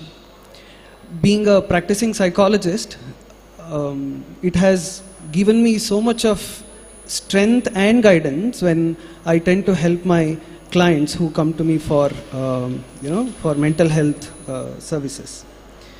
So far we have heard two speakers explaining what Bhagavad Gita contains in it. So I think that gives a very good platform for me to explain how Bhagavad Gita is not a religious text. I think recently one of the courts in India have also stated that Bhagavad Gita is not a religious text. Rather, it's a manual. So what kind of manual are we talking about? Bhagavad Gita is a manual which explains two things: how to understand human mind as well as how to treat it. So this is a manual that is therapeutic in nature. It gives us a therapeutic foundation on how to help people. So a great scholar of this land, Dr. Bannanjay Govindacharya, would always say that Bhagavad Gita is a psychotherapeutic procedure. And I really wish, I had got an opportunity to explain how his words can be substantiated. So if you look at the text as it is, there is a beautiful pattern in which Bhagavad Gita proceeds. The first chapter is all about explaining how Arjuna goes through anxiety. Sidanti mamagatrani, so on and so on. So Arjuna starts by saying, I'm experiencing nervousness, right? I feel like I'm unable to hold my bow. It is slipping from my hand. I'm perspiring. My heart is palpitating, so on and so on, which matches so clearly with situational anxiety that is explained in the mental health manuals such as DSM and ICD. So, he starts by explaining what happens to him when he experiences anxiety. So, anxiety is a situation where you're not just afraid of something. We can't generalize that term. Anxiety is where there is both physiological reactions and psychological reactions, right? So where your body is responding to a fearful situation and there is a situation which is threatening you. So Arjuna is experiencing exactly the same. He is like how it was explained. He's placed right in the center of a warfare where he's caught in a moral dilemma. So there is an internal conflict and there is an external pressure, which something that most of us experience, right? Students experience during their exams, working faculties would experience when they have to present themselves in front of others, right? So anxiety, therefore, is a combination of two things. That is the internal conflict and the internal moral dilemma and the external situation. So Arjuna is explaining that, and the next step becomes what is called thought exhalation, right? So thought exhalation is where, he starts saying, I don't want to wage this war because with this there will be a lot of death. With death there will be a lot of problem in the society. A lot of women will become widow, and when women become widow, the entire culture collapses. So with one activity, he is able to foresee negativity towards a larger picture. So it is not just situation that is bothering him, but he's trying to expand it to the entire society. And this is exactly what happens when somebody is going through anxiety, disorders. We tend to exaggerate, or we tend to oversee things. And then finally, Arjuna expresses his disappointment and his inability to wage a war, and he says, I am not going to do this. And imagine the kind of situation. They have had rounds of discussions before. Krishna has gone, he has tried to stop the war, but nothing has worked out, and everyone have decided to wage a war, and at that moment Arjuna says, I give up. So this is what happens when we go through a stressful situation. When we are stressed out, we tend to give up things at a very right time, when we realize that it is not the time to give up. And that is when Krishna starts preaching, right? The first word Krishna starts is Ashocyan Anvashochastvam Prajna Bhasham Vadamsha Bhashase Gatasu Nagatasuncha Nanu Shochanti Panditaha. He doesn't get into preaching mode, right? It is not a list of do's and don'ts like how we think. Krishna doesn't talk about the do's and don'ts initially. He first says, what is wrong with you, Arjuna? This is not the way to think. What you're thinking is wrong. You're taking a wrong route, right? So he first consoles Arjuna. But what we do when we are about to preach somebody, we want to give out all our knowledge to the other person and make that person feel overwhelmed. So that is not the style that Krishna takes. So the style that Krishna takes is, he first consoles Arjuna. He says, please cool down. Don't go in this way. This is not the way to think. And the next 2-3 chapters is all about consoling Arjuna. He consoles, don't worry, this is not the war that you are waging. This is already prefixed. We all have agreed to do this. This is happening with everyone's consent. So you're not the doer. We all have been collectively doing this, and so on and so on. So, the style in which Krishna is trying to talk to Arjuna is very consoling in the first 2-3 chapters. So, this is again what the psychotherapeutic methods also prescribe us. We will never get into the problem immediately. The moment somebody comes and says, I'm feeling bad, you should never give them advices. Because the moment you give advices, they will back off or they feel overwhelmed. And then Krishna slowly opens up and says, understand how the world works. The world is not how you think. And then the almighty Vishwarupa Darshana comes out. And then he says, all that you are seeing outside is what is already there and inside me. So, you're a part of this larger, functioning of this universe, and so on. So when you are presenting an information, you will never go to a stage where, you will overwhelm the other person. So you slowly give them information and then present what you are supposed to say. And the best part is, at the end, Krishna is not giving you any again, the list of do's and don'ts, but he goes through what is called cognitive restructuring. He's trying to restructure Arjuna's thought process. So he's trying to say, see, this is the way you need to think. This is what is sattvika, this is what is rajasa, this is what is tamasa. So understand what is sattvika, what is rajasa, and what is tamasa, and then it becomes easier for you to apply your knowledge. So, this is the pattern that I'm talking about. the way Krishna is presenting information to Arjuna is by explaining things which starts with empathy. He tries to console, he tries to comfort Arjuna and says, please don't worry, we all are with you. And then goes to the next stage of expressing himself, the majestic Vishwarupa, and then finally gives him a roadmap of what needs to be done or how he should be thinking. So, with this, the realm of a lot of things gets opened up. So it first starts with what is real, what is unreal, what is, how one must look at the entire world and so on. So,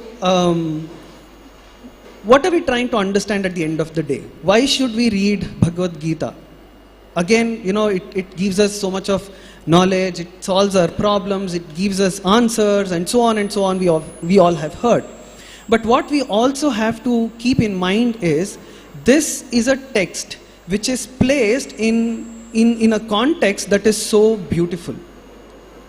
If you look at Mahabharata or the entire Indian knowledge structure, the one quintessence that everybody wants to communicate, be it Vedavyasa or any other seers in the past, everyone talks about three major things. One is, how do you understand mind? Second is, how do you control your mind? The third one is, how do you grow out of the material mind? Which means to say, how do you evolve, or how do you expand yourself? So these are the three things that the entire Indian knowledge system focuses on. And that is exactly what Bhagavad Gita answers or gives us information about. So the first thing that we need to understand is, which modern science is still trying to struggle with, is to understand what is the structure of mind. What is mind? We keep talking about mind, you need to control your mind and so on and so on. But where is this? We can't see, you can't trace, all we can see is the brain, right? So where do you see mind? So mind is therefore not just an organ. Mind, according to the Indian tradition, is a combination of two things, that is Swabhava and Prabhava. So the Swabhava is what you carry in your soul, that is the Sattvic soul, the Rajas soul and the Tamasic soul. When it comes in contact with the Varnas and Ashramas, which are exterior.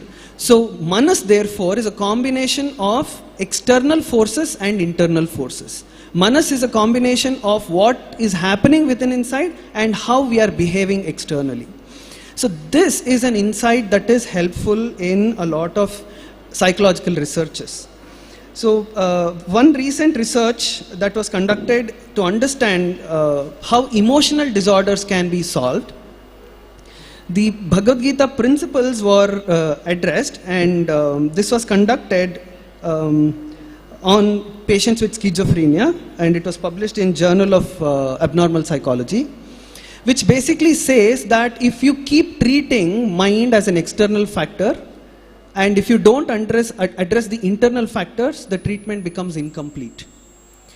So when we are helping a person with any psychological difficulties, when, let us say, somebody is finding it difficult to work, they feel extreme stressed out during their work time, or they are stressed out during exams, if you just tell them to console and to feel good, it doesn't help, because you're only addressing the internal factors. Or if you just give them medicines and make them feel better, you're just addressing them externally. So it has to be a combination of internal and external treatment, and that is what the Indian approach talks all about. It is a combination of Swabhava, that is what is happening within me, and the Prabhava, that is external.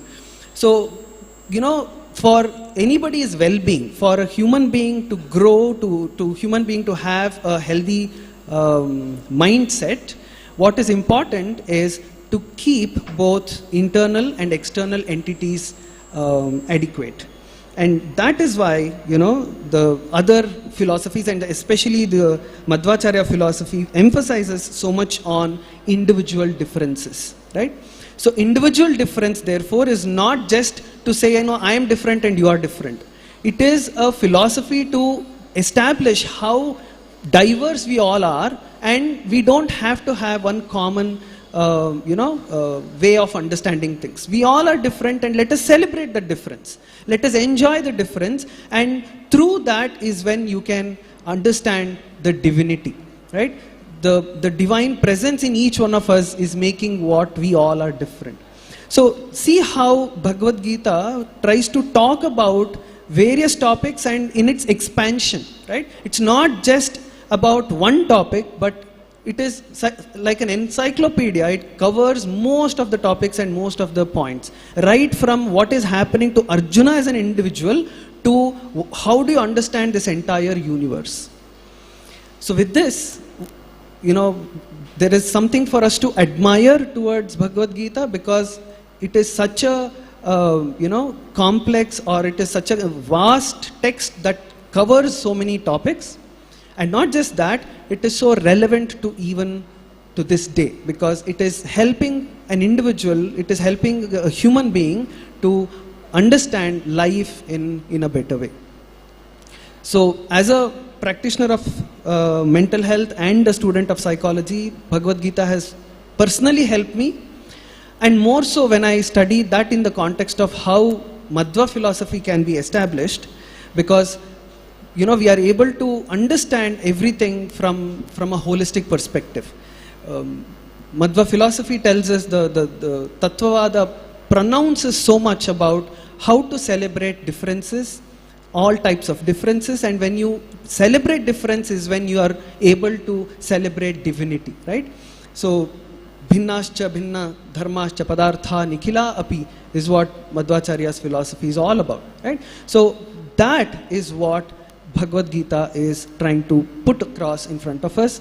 And like I said, as a student of psychology, it is always a wonder for me to understand how one text which was written thousands of years back is still giving us so much of insights and information about understanding human nature, which even current science, modern psychological studies have been struggling to understand. So through understanding mind is when you are able to understand the human life in general, and in today's world, therefore, it is even more important, which can answer a lot of questions, which can give us a lot of insights. So, and I don't think there is any further I can emphasize the significance of Bhagavad Gita. So the practice of Bhagavad Gita is what makes the difference. Please don't read the book. It is not worthy to read it. You have to meditate on it. You have to understand every shloka to its essence. As you go deep into each one shloka, your life opens up in a different realm, right? So with this, I would like to appreciate the efforts taken by the organizers. Special pranamas to the Paryaya Pithadipatis, because they have been promoting Bhagavad Gita like anything at an international platforms. Swamijis have been trying to emphasize its significance, and they are able to convince people to make use of Bhagavad Gita in their daily life. So they always stand as a role model in terms of promoting Gita and the Tattvavada across globe. Also, I appreciate the HSVJ organization for taking up this activity, which is such a need of the day, because we all have to come out and talk about the significance of Bhagavad Gita and make it relevant to everyone.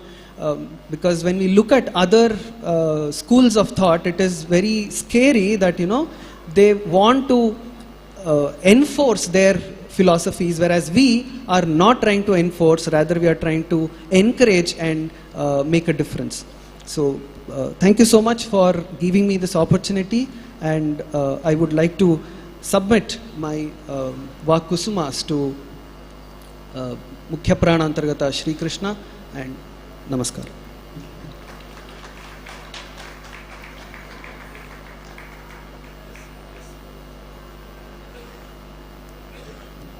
Thank you and pranams to Dr. Sudarshan ji for your thought-provoking speech. I request Sri Ramapriya sir, the coordinator of Hari Sarvottama Hari Jivottama Foundation, a prestigious foundation, and also the coordinator who is coordinating all the activities of Puthige Matha. Sir, I am cordially inviting you to present this to Dr. Sudarshan Hebbani ji. Sir, you are invited.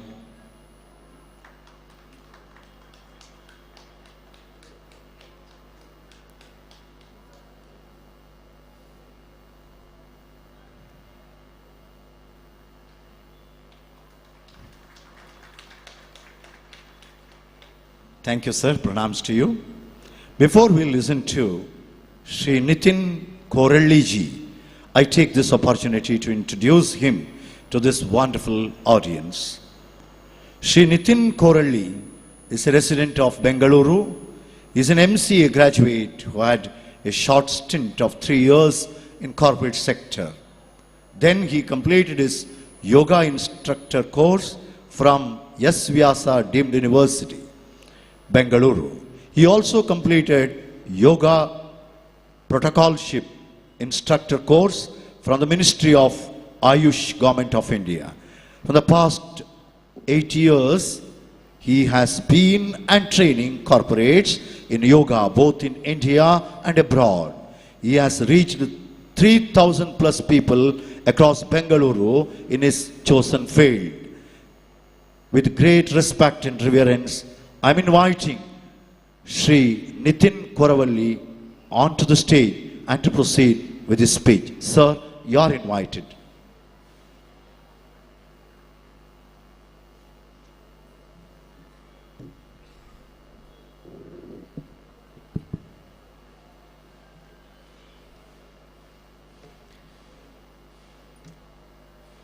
Krishnam Vande Mantapashadaram Divyarbakakratim Shikha Bandatrayopetam Bhaishmi Madhva Kararchitam Bhaktya Stutya Viraktya Bhajadamala Jano Natya Bhotarpakaya Kshitya Matalpa Brutteshvabi Kujanakruto Dhatya Bhutya Jakaya Kartre Dharte Tahartre Hayamuka Haraye Mutrapatre Namaste Tasmai Kasmai Chidasman Manasidrutakata Smrto Smarakaya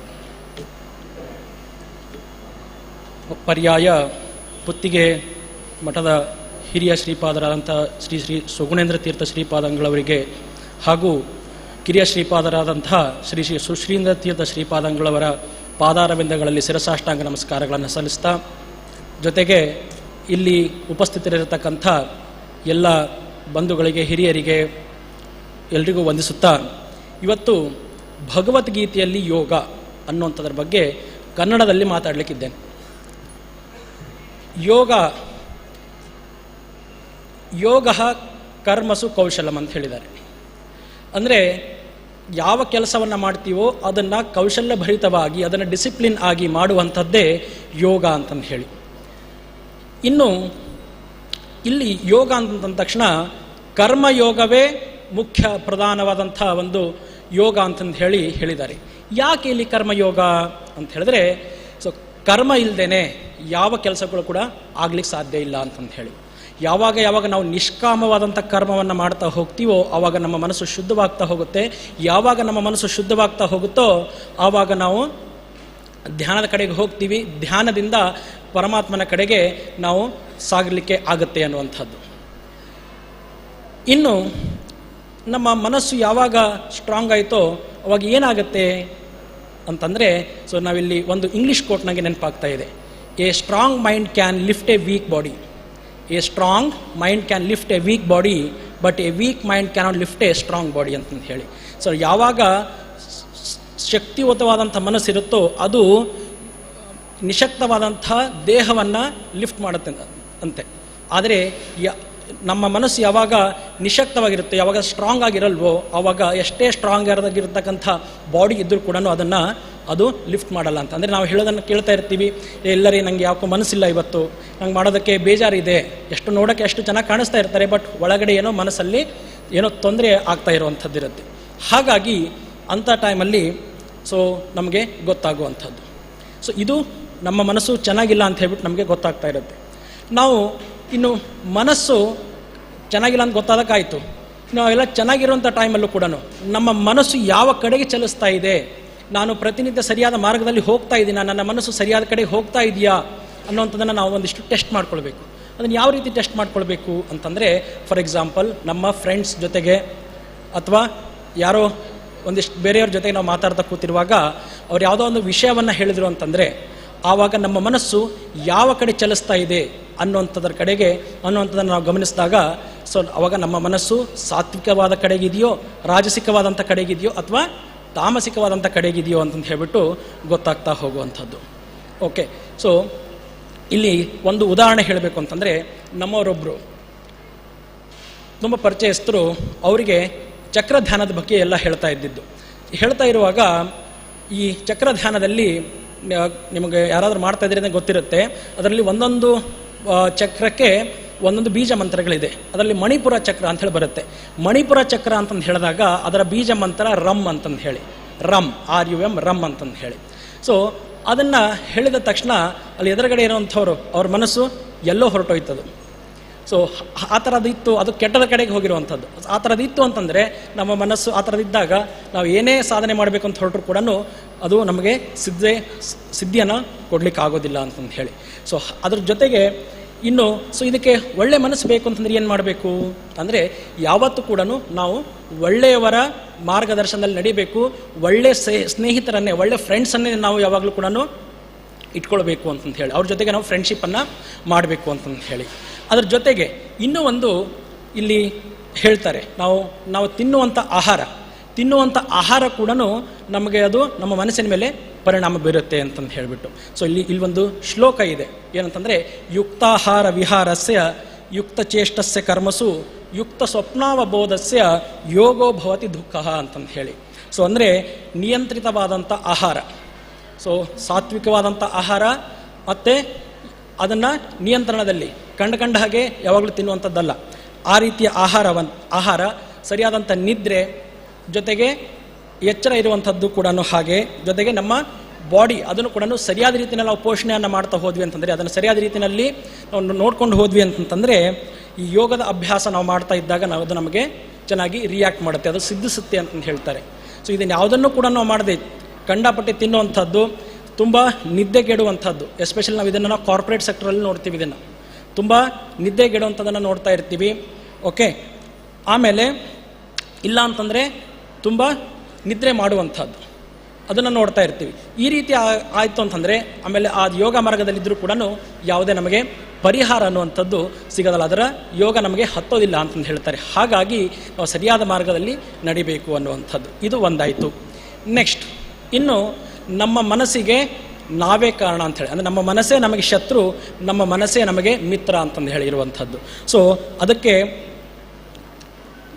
ಇಲ್ಲಿ ಕೃಷ್ಣ ಮತ್ತೊಂದು ಶ್ಲೋಕವನ್ನು ಹೇಳ್ತಾನೆ, ಉದ್ಧಾರೇ ದಾತ್ಮಾನಾತ್ಮಾನಂ ನಾತ್ಮ ನಮವಸಾದಯೇತ್ ಆತ್ಮೈವ ಹ್ಯಾತ್ಮನೋ ಬಂಧು ರಾತ್ಮೈವ ರಿಪುರಾತ್ಮನಃ ಅಂತಂದು ಹೇಳಿ. So ಇಲ್ಲಿ ಅದೇ ಹೇಳಿದ ಹಾಗೆ, ಯಾವಾಗ ನಾವು ಒಳ್ಳೆ ರೀತಿಯಲ್ಲಿ ಯೋಚನೆಯನ್ನು ಮಾಡ್ತಾ ಹೋಗ್ತೀವೋ ಆವಾಗ ನಾವು ಉನ್ನತ ಸ್ಥಾನಕ್ಕೆ ಹೋಗಲಿಕ್ಕೆ ಸಾಧ್ಯ ಅಂತಂದು ಹೇಳಿ. ಯಾವಾಗ ಕೆಟ್ಟದರ ಕಡೆಗೆ ಯೋಚನೆ ಮಾಡುವಂಥದ್ದು, ಯಾವಾಗ ಕೆಟ್ಟ ಮಾರ್ಗದಲ್ಲಿ ನಾವು ಹೋಗ್ತಾ ಇದ್ದೀವಿ ಅಂತಂದರೆ ಮನಸ್ಸು ಕೂಡ ಕೆಟ್ಟು ಹೋಗ್ಬಿಡುತ್ತೆ, ಆವಾಗ ನಮ್ಮ ಅವನತಿ ನಾವೇ ಕಂಡುಕೊಳ್ತೀವಿ. ಹಾಗಾಗಿ ಯಾವಾಗಲೂ ಕೂಡ ಒಳ್ಳೆ ಮಾರ್ಗದಲ್ಲಿ ಹೋಗಬೇಕು ಅನ್ನುವಂಥದ್ದು. ಇನ್ನೊಂದು ಸ್ವಾಮಿ ವಿವೇಕಾನಂದರು ಇನ್ನೊಂದು ಮಾತನ್ನು ಹೇಳ್ತಾರೆ ಇಲ್ಲಿ. ಸೊ ಇಲ್ಲಿ ನಮಗೆ ನಾವೇ ಶತ್ರು, ನಮಗೆ ನಾವೇ ಮಿತ್ರ ಒಂದು. ಸೊ ಇನ್ನೂ ಒಂದು, ನಾವು ಯಾವಾಗಲೂ ಕೂಡ ನಮ್ಮನ್ನು ನಾವು ಅವಹೇಳನ ಮಾಡ್ಕೊಳ್ಬಾರ್ದು ಅಂತ ಹೇಳಿ. ಅಂದರೆ ಬೇರೆಯವರು ಏನಾದರೂ ಹೇಳಿದ ತಕ್ಷಣ, ಅಯ್ಯೋ ಬಿಡ್ರಿ ನಮ್ಮದೇನು, ನಮ್ಮ ಹಣೆ ಬರನೇ ಇಷ್ಟು, ಸೊ ಈ ಥರದ್ದೆಲ್ಲ ಮಾತಾಡ್ತಾ ಇರ್ತೀವಿ. ಯಾವತ್ತೂ ಕೂಡ ನಾವು ಅವಹೇಳನ ಮಾಡ್ಕೊಳ್ಬಾರ್ದು ಅಂತಂದು ಹೇಳಿದ್ದಾರೆ. ಜೊತೆಗೆ ನಮ್ಮನ್ನು ನಾವು ನಂಬದೇ ಇದ್ದರೆ ನಾವು ನಾಸ್ತಿಕರಾಗ್ತೀವಿ ಅನ್ನುವಂಥದ್ದು ಇಲ್ಲಿ ಹೇಳಿರುವಂಥದ್ದು ಇದೆ. ಸೊ ಹಾಗಾಗಿ ನಾವು ಅದನ್ನು ಗಮನದಲ್ಲಿ ಇಟ್ಟುಕೊಂಡು ಹೋಗುವಂಥದ್ದು. ಸೊ ಇನ್ನು ಇದು ಆದಮೇಲೆ ಇಷ್ಟೆಲ್ಲ ಆಯಿತು, ಇನ್ನು ಇದೆಲ್ಲ ನೋಡ್ಕೊಂಡ್ವಿ, ಕರ್ಮಯೋಗದ ಬಗ್ಗೆ ಇದನ್ನೆಲ್ಲ ನಾವು ತಿಳ್ಕೊಂಡಿದ್ದಾಯಿತು.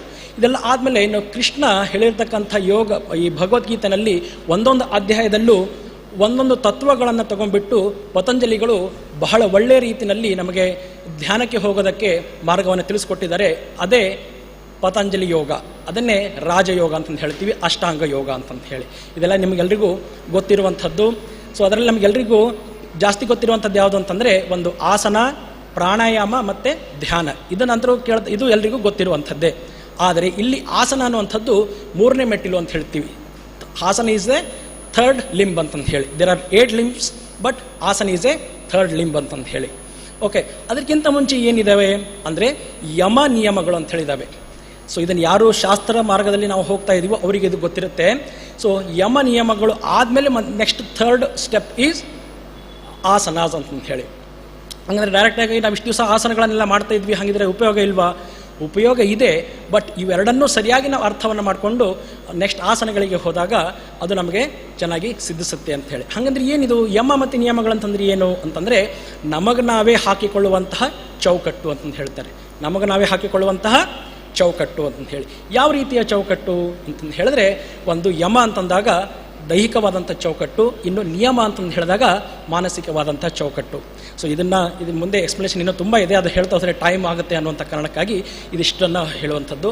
ಅದು ಆದಮೇಲೆ ನೆಕ್ಸ್ಟು ಆಸನ ಇರುವಂಥದ್ದು. ಸೊ ಇದಿಷ್ಟನ್ನು ಪಾಲನೆ ಮಾಡಿ ನೆಕ್ಸ್ಟ್ ನಾವು ಆಸನಕ್ಕೆ ಹೋಗ್ತೀವಿ. ಆವಾಗ ಆಸನವನ್ನು ನಾವು ಮಾಡ್ತಾ ಇದ್ದಾಗ ಆವಾಗ ನಮಗೆ ಆಸನ ಸಿದ್ಧಿಸ್ತಾ ಹೋಗುತ್ತೆ. ಆಸನವನ್ನು ಬಿಟ್ಟು ಬರೀ ಪ್ರಾಣಾಯಾಮಕ್ಕೆ ಹೋಗ್ತೀನಿ ಅಥವಾ ಆಸನ ಪ್ರಾಣಾಯಾಮ ಎರಡೂ ಬಿಟ್ಟು ನಾವು ಧ್ಯಾನಕ್ಕೆ ಹೋಗ್ತೀನಿ ಅಂತಂದರೆ ಅಷ್ಟು ನಮಗದು ಸಿದ್ಧಿಸೋದಿಲ್ಲ ಅಂತಂದು ಹೇಳಿ. ಈ ಮಾರ್ಗದಲ್ಲಿ ನಾವು ಹೋಗ್ತಾ ಇದ್ದಾಗ ಚೆನ್ನಾಗಿ ಆಸನವನ್ನು ಮಾಡುವಂಥದ್ದು, ಅದಕ್ಕೆ ಆಸನಕ್ಕೆ ಸರಿಯಾದಂಥ ಸಮಯವನ್ನು ಕೊಟ್ಟಿದ್ದಾರೆ. ಇಷ್ಟಿಷ್ಟು ಹೊತ್ತು ನಾವು ಆ ಸ್ಥಿತಿಯಲ್ಲಿ ಇರಲೇಬೇಕು ಅಂತಂದು ಹೇಳಿ. ಅಷ್ಟು ಹೊತ್ತು ಇದ್ಕೊಂಡು ನೆಕ್ಸ್ಟ್ ಮುಂದೆ ನಾವು ಪ್ರಾಣಾಯಾಮಕ್ಕೆ ಹೋದಾಗ ಅದರ ಬೆನಿಫಿಟ್ ನಮಗೆ ಸಿಗ್ತಾ ಹೋಗುತ್ತೆ, ಅದು ನಮಗೆ ಸಿದ್ಧಿಸ್ತಾ ಹೋಗುತ್ತೆ ಅನ್ನುವಂಥದ್ದು.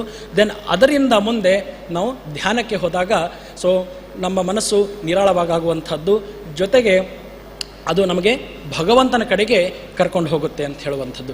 ಇದೆಲ್ಲದಕ್ಕೂ ಮುಖ್ಯವಾಗಿ ಇರತಕ್ಕಂಥದ್ದು ಮನಸ್ಸಿಗೆ ಮುಖ್ಯವಾಗಿರ್ತಕ್ಕಂಥದ್ದು ಕರ್ಮವೇ ಅಂತಂದು ಹೇಳಿ. ಸೊ ಇಲ್ಲಿ ಕರ್ಮ ಅಂತಂದು ಹೇಳಿದಾಗ ಇದು ಒಂದು ನಾನು ನಿಷ್ಕಾಮ ಕರ್ಮ ಅಂತ ಅವಾಗಲೇ ಹೇಳಿದೆ, ಅದು ಒಂದಿದೆ. ಸೊ ಅದ್ರ ಜೊತೆಗೆ ನಮ್ಮ ಪ್ರೊಫೆಷನ್ ಅಂತಂದು ಹೇಳ್ತೀವಿ, ಅದನ್ನು ಕೂಡ ನಾವು ಸರಿಯಾಗಿ ಮಾಡ್ಕೊಂಡು ಹೋಗಬೇಕು ಅಂತಂದು ಹೇಳಿ. ಸೊ ನಮ್ಮ ಪ್ರೊಫೆಷನ್ನ ಮಾಡ್ತಾ ನಾವು ಇರುವಂಥ ವೃತ್ತಿ ಇದೆಯಲ್ಲ, ಅದು ನಾವು ಮಾಡುವಂಥ ಕರ್ಮನೇ ಅದು ಕೂಡ.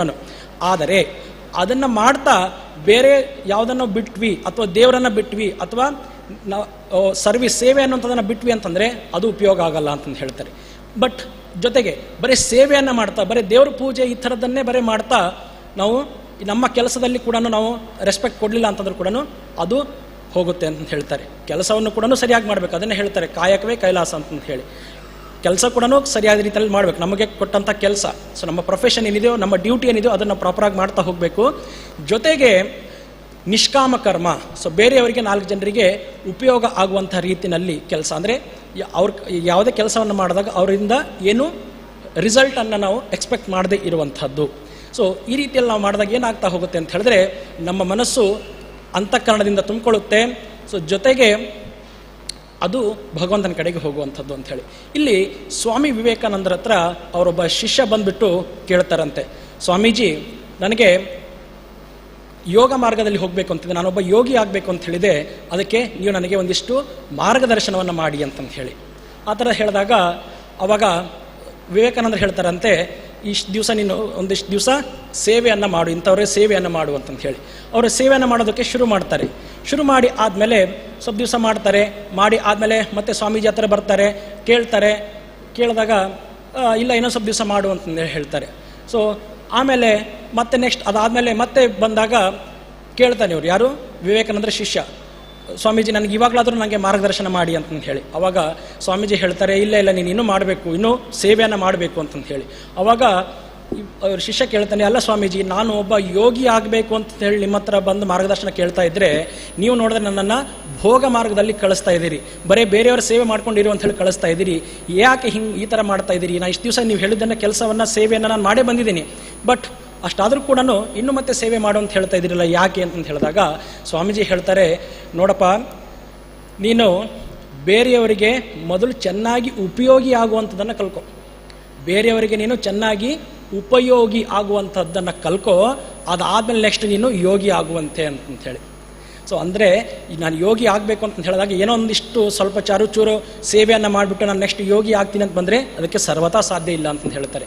ಅದಕ್ಕೆ ಅದರದೇ ಆದಂಥ ಮಾರ್ಗ ಇರುತ್ತೆ. ಫಾರ್ ಎಕ್ಸಾಂಪಲ್ ಹೇಳಬೇಕು ಅಂತಂದರೆ, ಸೊ ನಾನು 1 ತಿಂಗಳು ಓದ್ಬಿಟ್ಟು ನಾನು IAS ಪಾಸ್ ಆಗಬೇಕು ಅಂದರೆ ಆಗ್ಲಿಕ್ಕಾಗುತ್ತಾ? ಸೊ ಎಷ್ಟೋ ನಾವು ಅದಕ್ಕೆ ಪರಿಶ್ರಮವನ್ನು ಪಡಬೇಕು, ಎಷ್ಟೋ ಎಫರ್ಟನ್ನು ಹಾಕಬೇಕು. ಆ ರೀತಿ ನಾವು ಯೋಗ ಮಾರ್ಗದಲ್ಲಿ ಅಥವಾ ಯೋಗಿಗಳಾಗಬೇಕು, ಸನ್ಯಾಸಿಗಳಾಗಬೇಕು, ಈ ಥರದಲ್ಲಿ ಒಳ್ಳೆ ಜ್ಞಾನಿಗಳಾಗಬೇಕು ಅಂತಂದು ಹೇಳಿದ್ರೆ ಅದಕ್ಕೆ ಕಷ್ಟವನ್ನು ಪಡಬೇಕು. ಸೊ ಹಾಗಾಗಿ ಅದನ್ನು ನಾವು ಮಾಡಬೇಕು ಅಂತಂದು ಹೇಳಿಬಿಟ್ಟು ಹೇಳ್ತಾರೆ. ಸೊ ಹಾಗಾಗಿ ಅದನ್ನು ತಿಳ್ಕೊಂಬಿಟ್ಟು ಮತ್ತೆ ಅವನು ಬೇರೆಯವರ ಸೇವೆಯನ್ನು ಮಾಡುವಂಥದ್ದು, ನಿಷ್ಕಾಮ ಕರ್ಮವನ್ನು ಮಾಡೋದಕ್ಕೆ ಅವನು ಮತ್ತೆ ಮುಂದಾಗ್ತಾನೆ. ಮುಂದೆ ಅವನೊಬ್ಬ ಒಳ್ಳೆ ಯೋಗಿ ಆಗ್ತಾನೆ ಅನ್ನೋಂಥದ್ದನ್ನು ನಾವು ತಿಳ್ಕೊಂಡಿರುವಂಥದ್ದಿದೆ. ಹೀಗೆ ನಾವು ಒಟ್ಟು ಯೋಗ ಮಾರ್ಗದಲ್ಲಿ ಹೋಗೋದಕ್ಕೆ ಕರ್ಮಯೋಗ, ಅದರ ಜೊತೆಗೆ ಕರ್ಮಯೋಗದ ಜೊತೆಗೆ ಅಷ್ಟಾಂಗ ಯೋಗ ಅಂದರೆ ನಮ್ಮ ಪತಂಜಲಿ ಯೋಗ, ಇದನ್ನು ಪತಂಜಲಿಗಳು ಸರಿಯಾದ ರೀತಿಯಲ್ಲಿ ಕೃಷ್ಣ ಹೇಳಿಕೊಟ್ಟಿದ್ದಂತನ್ನು ಸರಿಯಾದ ರೀತಿಯಲ್ಲಿ ನಮಗೆ ನಿರೂಪಿಸಿ ಕೊಟ್ಟಿರುವಂಥದ್ದಿದೆ. ಈ ಮಾರ್ಗದಲ್ಲಿ ನಾವೆಲ್ಲರೂ ಸಾಗ್ತಾ ಭಗವಂತನೆಡೆಗೆ, ಮೋಕ್ಷ ಮಾರ್ಗದ ಕಡೆಗೆ ನಾವೆಲ್ಲರೂ ಸಾಗೋಣ ಅಂತಂದು ಹೇಳ್ತಾ ನನ್ನ ಮಾತಿಗೆ ವಿರಾಮವನ್ನು ಕೊಡ್ತಾ ಇದ್ದೀನಿ. ಸೊ ಇದ್ರ ಜೊತೆಗೆ ನಾನು ಇನ್ನೊಂದು ಮಾತನ್ನು ಹೇಳಬೇಕು. ನಮ್ಮ HSVJ ಫೌಂಡೇಶನ್, ಸೊ ಅವರು ವಸುದೈವ ಕುಟುಂಬಕಂ ಅನ್ನುವಂತಹ ರೀತಿಯಲ್ಲಿ ಕೆಲಸವನ್ನು ಮಾಡ್ತಾ ಇದ್ದಾರೆ. ಎಲ್ಲರನ್ನ ಜೊತೆಯಲ್ಲಿ ಸೇರಿಸ್ಕೊಂಡು ಹೋಗುವಂಥದ್ದು, ಜೊತೆಗೆ ಯುವಕರಿಗೆ, ನಮ್ಮಂಥ ಯುವಕರಿಗೆ ಅವಕಾಶಗಳನ್ನು ಕೊಟ್ಟು ಅವ್ರನ್ನ ಮೇಲೆತ್ತುವಂಥ ಕೆಲಸವನ್ನು ಮಾಡ್ತಾ ಇದ್ದಾರೆ. ಸೊ ಅವ್ರಿಗೆ ನಿಜವಾಗ್ಲೂ ನಾನು ತುಂಬ ಹೃದಯದ ಧನ್ಯವಾದಗಳನ್ನು ಹೇಳೋಕ್ಕೆ ಇಷ್ಟಪಡ್ತಾ ಇದ್ದೀನಿ. ಉದಾಹರಣೆಗೆ ಹೇಳಬೇಕಂದ್ರೆ ನಮ್ಮ ರಾಘವೇಂದ್ರನ್ ಸರು ಮತ್ತು ಜಗನ್ನಾಥ್ ಸರು, ಇವರೆಲ್ಲ ಅನೇಕ ಜನರು ನಮಗೆ ಒಂದು ಪ್ರೋತ್ಸಾಹವನ್ನು ಕೊಟ್ಟು ನಮಗೆ ಒಂದು ಒಳ್ಳೆಯ ಮಾರ್ಗದರ್ಶನವನ್ನು ಮಾಡಿ ನಮ್ಮನ್ನು ಮುಂದೆ ತರ್ತಾ ಇದ್ದಾರೆ. ಸೊ ಇದಕ್ಕಿಂತ ನಾನು ಇಲ್ಲಿ ಬರೋಕ್ಕಿಂತ ಮುಂಚೆ ಬೆಂಗಳೂರಿನಲ್ಲಿ ಪೂರ್ಣಪ್ರಜ್ಞೆ ವಿದ್ಯಾಪೀಠದಲ್ಲಿ ಅಲ್ಲೂ ಕೂಡ ನನ್ನ ಕಡೆಯಿಂದ ಮಾತಾಡಲಿಕ್ಕೆ ಹೇಳಿ ಮಾತಾಡಿಸಿದ್ರು. ಯಾರು? ರಾಘವೇಂದ್ರನ್ ಸರ್. ಸಡನ್ನಾಗಿ ಸರ್ ನಮಗೆ ಮಾತಾಡಲಿಕ್ಕೆ ಅಷ್ಟು ನನಗೆ ಆಗೋದಿಲ್ಲ ಸರ್, ಹೆದರಿಕೆ ಅಂತ ತಕ್ಷಣ ಇಲ್ಲ ನೀವು ಆ ಥರ ಇಲ್ಲ ಬರಬೇಕು, ನೀವು ಮಾತಾಡಲೇಬೇಕು ಅಂತಂತ ಹೇಳಿ.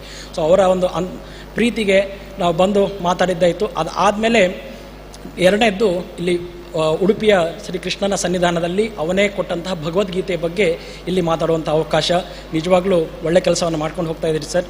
ಮತ್ತೆ ನಮಗೂ ಈ ಥರದೆಲ್ಲ ಅವಕಾಶಗಳನ್ನು ಕೊಡಿ. ನಮ್ಮ ಥರ ಇರುವಂಥ ಅನೇಕ ಯುವಕರಿಗೂ ಕೂಡ ಇನ್ನೂ ಅವಕಾಶಗಳನ್ನು ಕೊಟ್ಟು ಅವ್ರನ್ನೂ ಮೇಲೆ ತರುವಂಥ ಕೆಲಸವನ್ನು ದಯವಿಟ್ಟು ಮಾಡಿ. ಜೊತೆಗೆ ನಾವು ಕೂಡ ಮುಂದಿನ ದಿನಗಳಲ್ಲಿ HSVJ ಫೌಂಡೇಶನ್ ಜೊತೆಗೆ ಇನ್ನೂ ಹೆಚ್ಚೆಚ್ಚು ಕೆಲಸದಲ್ಲಿ ನಾವು ಕೂಡ ನಿಸ್ವಾರ್ಥವಾಗಿ ನಾವು ಸೇರ್ಕೋತೀವಿ ಅಂತ ಹೇಳ್ತಾ ನನ್ನ ಮಾತಿಗೆ ವಿರಾಮನ ಕೊಡ್ತಾ ಇದ್ದೀನಿ. ನಮಸ್ಕಾರ.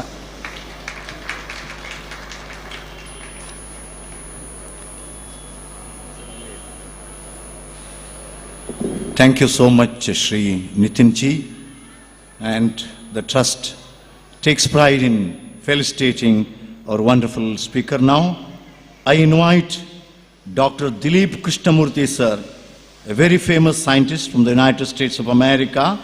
He has developed many medicines for diabetics, and today its sale is more than $10 billion. And he has 100 patents and publications, and is one of the very vibrant trustees of SHVJ prestigious organization. So we are glad to invite Dr. Dilip ji to present a memento to the present speaker who rendered a beautiful lecture now. Sir. Thank you very much, sir. It's a very pleasant moment to rejoice to all of us. Thank you. God bless you. Ladies and gentlemen, he will be the last speaker, but most important. Yeah. And he's our next speaker, Sri Vishnuvardhan ji. He's from Krishnanagari, the Udupi. He is a scholar with 14 years of traditional Gurukula training under the Paramapujya Sri Vishweshwar Tirtha Swamiji.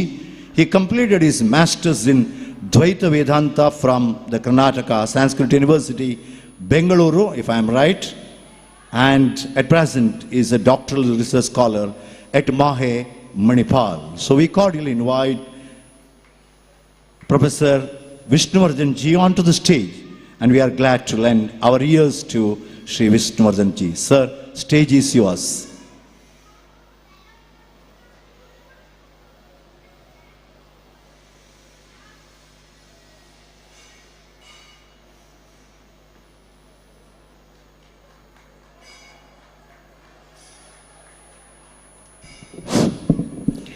Shri ಗುರುಭ್ಯೋ ನಮಃ. ಹರಿ ಓಂ. ಕೃಷ್ಣಾಯ ವಾಸುದೇವಾಯ ಹರಯೇ ಪರಮಾತ್ಮನೇ ಪ್ರಣತಃ ಕ್ಲೇಶನಾಶಾಯ ಗೋವಿಂದಾಯ ನಮೋ ನಮಃ. ಪ್ರಥಮೋ ಹನುಮಾನ್ ನಾಮ ದ್ವಿತೀಯೋ ಭೀಮ ಏವ ಚ ಪೂರ್ಣಪ್ರಜ್ಞಸ್ತೃತೀಯಸ್ತು ಭಗವತ್ ಕಾರ್ಯಸಾಧಕಃ. ತಪಸ್ವಾಧ್ಯಾಯ ಶುಶ್ರೂಷಾ ಕೃಷ್ಣಪೂಜಾರತಂ ಮುನಿಂ ವಿಶ್ವೇಶಂ ಇಷ್ಟದಂ ವಂದೇ ಪರಿವ್ರಾಟ್ ಚಕ್ರವರ್ತಿನಂ. ಶ್ರೀ ಗುರುಭ್ಯೋ ನಮಃ. ಹರಿ ಓಂ. ನಾನು ಇಲ್ಲಿ ಮಾತಾಡಲಿಕ್ಕಿರುವ ವಿಷಯ ಭಗವದ್ಗೀತೆ ಯಾವ ರೀತಿ ಯುವಕರಿಗೆ ಪೋಷಣೆ ಅಂದರೆ ಮೋಟಿವೇಶನ್ ಯಾವ ರೀತಿಯಾಗಿ ಮಾಡುತ್ತೆ ಅನ್ನೋದರ ಬಗ್ಗೆ ಇಲ್ಲಿ ಮಾತಾಡಲಿಕ್ಕೆ ಇದ್ದೇನೆ. ಮೊದಲು ಈಗಿನ ಕಾಲದ ಯುವಕರಿಗೆ ಇರುವಂತಹ ಸಮಸ್ಯೆಗಳು ಏನು ಅನ್ನೋದನ್ನು ನೋಡಬೇಕು. ನನಗೆ ಇರತಕ್ಕಂತಹ ಸಮಯ 15 ನಿಮಿಷ.